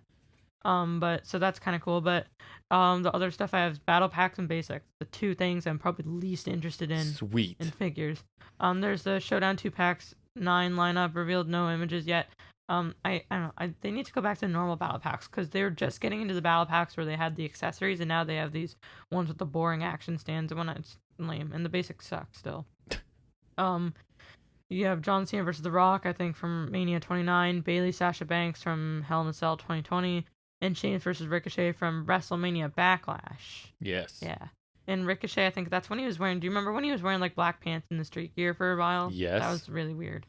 Didn't he steal someone's ring gear or something? He stole something someone had to get back. I forget. It was at that. Do you remember? What? It was at WrestleMania Backlash. Was it? Or I think so. I don't know. I do remember him wrestling in coat, like remember? Oh, right. Yes. And then basic 130. Both of these are are available for pre-order. There's AJ Styles and Omos from Mania 37. Giant Gargano. They just describe it with the way gear, so I'm assuming it's remember the navy blue and yellow look? I think they made an Elite of Theory in that gear. And then John Cena, which that's standard, and surprisingly Grand Metalik. Like, I think he's released, but that's kind of an odd choice. I heard he just went somewhere. MLW, maybe? I can't remember. And Gargano's gone, too, so I think that's kind of odd. Yep. And then Chase Variance Gargano and what they describe as a red and black here. I haven't seen it yet, but that's cool. Because, I mean, I'd rather an Elite Gargano, of course, but it's Gargano, so that's cool. Nice. Mm-hmm. That's it? Indeed. Excellent. Well, that's going to bring us to a pretty lengthy episode, the end of episode 81, and... Yeah. I don't think there's anything special coming up this week. We'll be back definitely next Saturday for episode 82 with a whole bunch more wrestling stuff to talk about. And I don't know. I think that's about it, right? I'm pretty sure. Sign it off? Mm-hmm. So we will see you next Saturday. And until then, take care.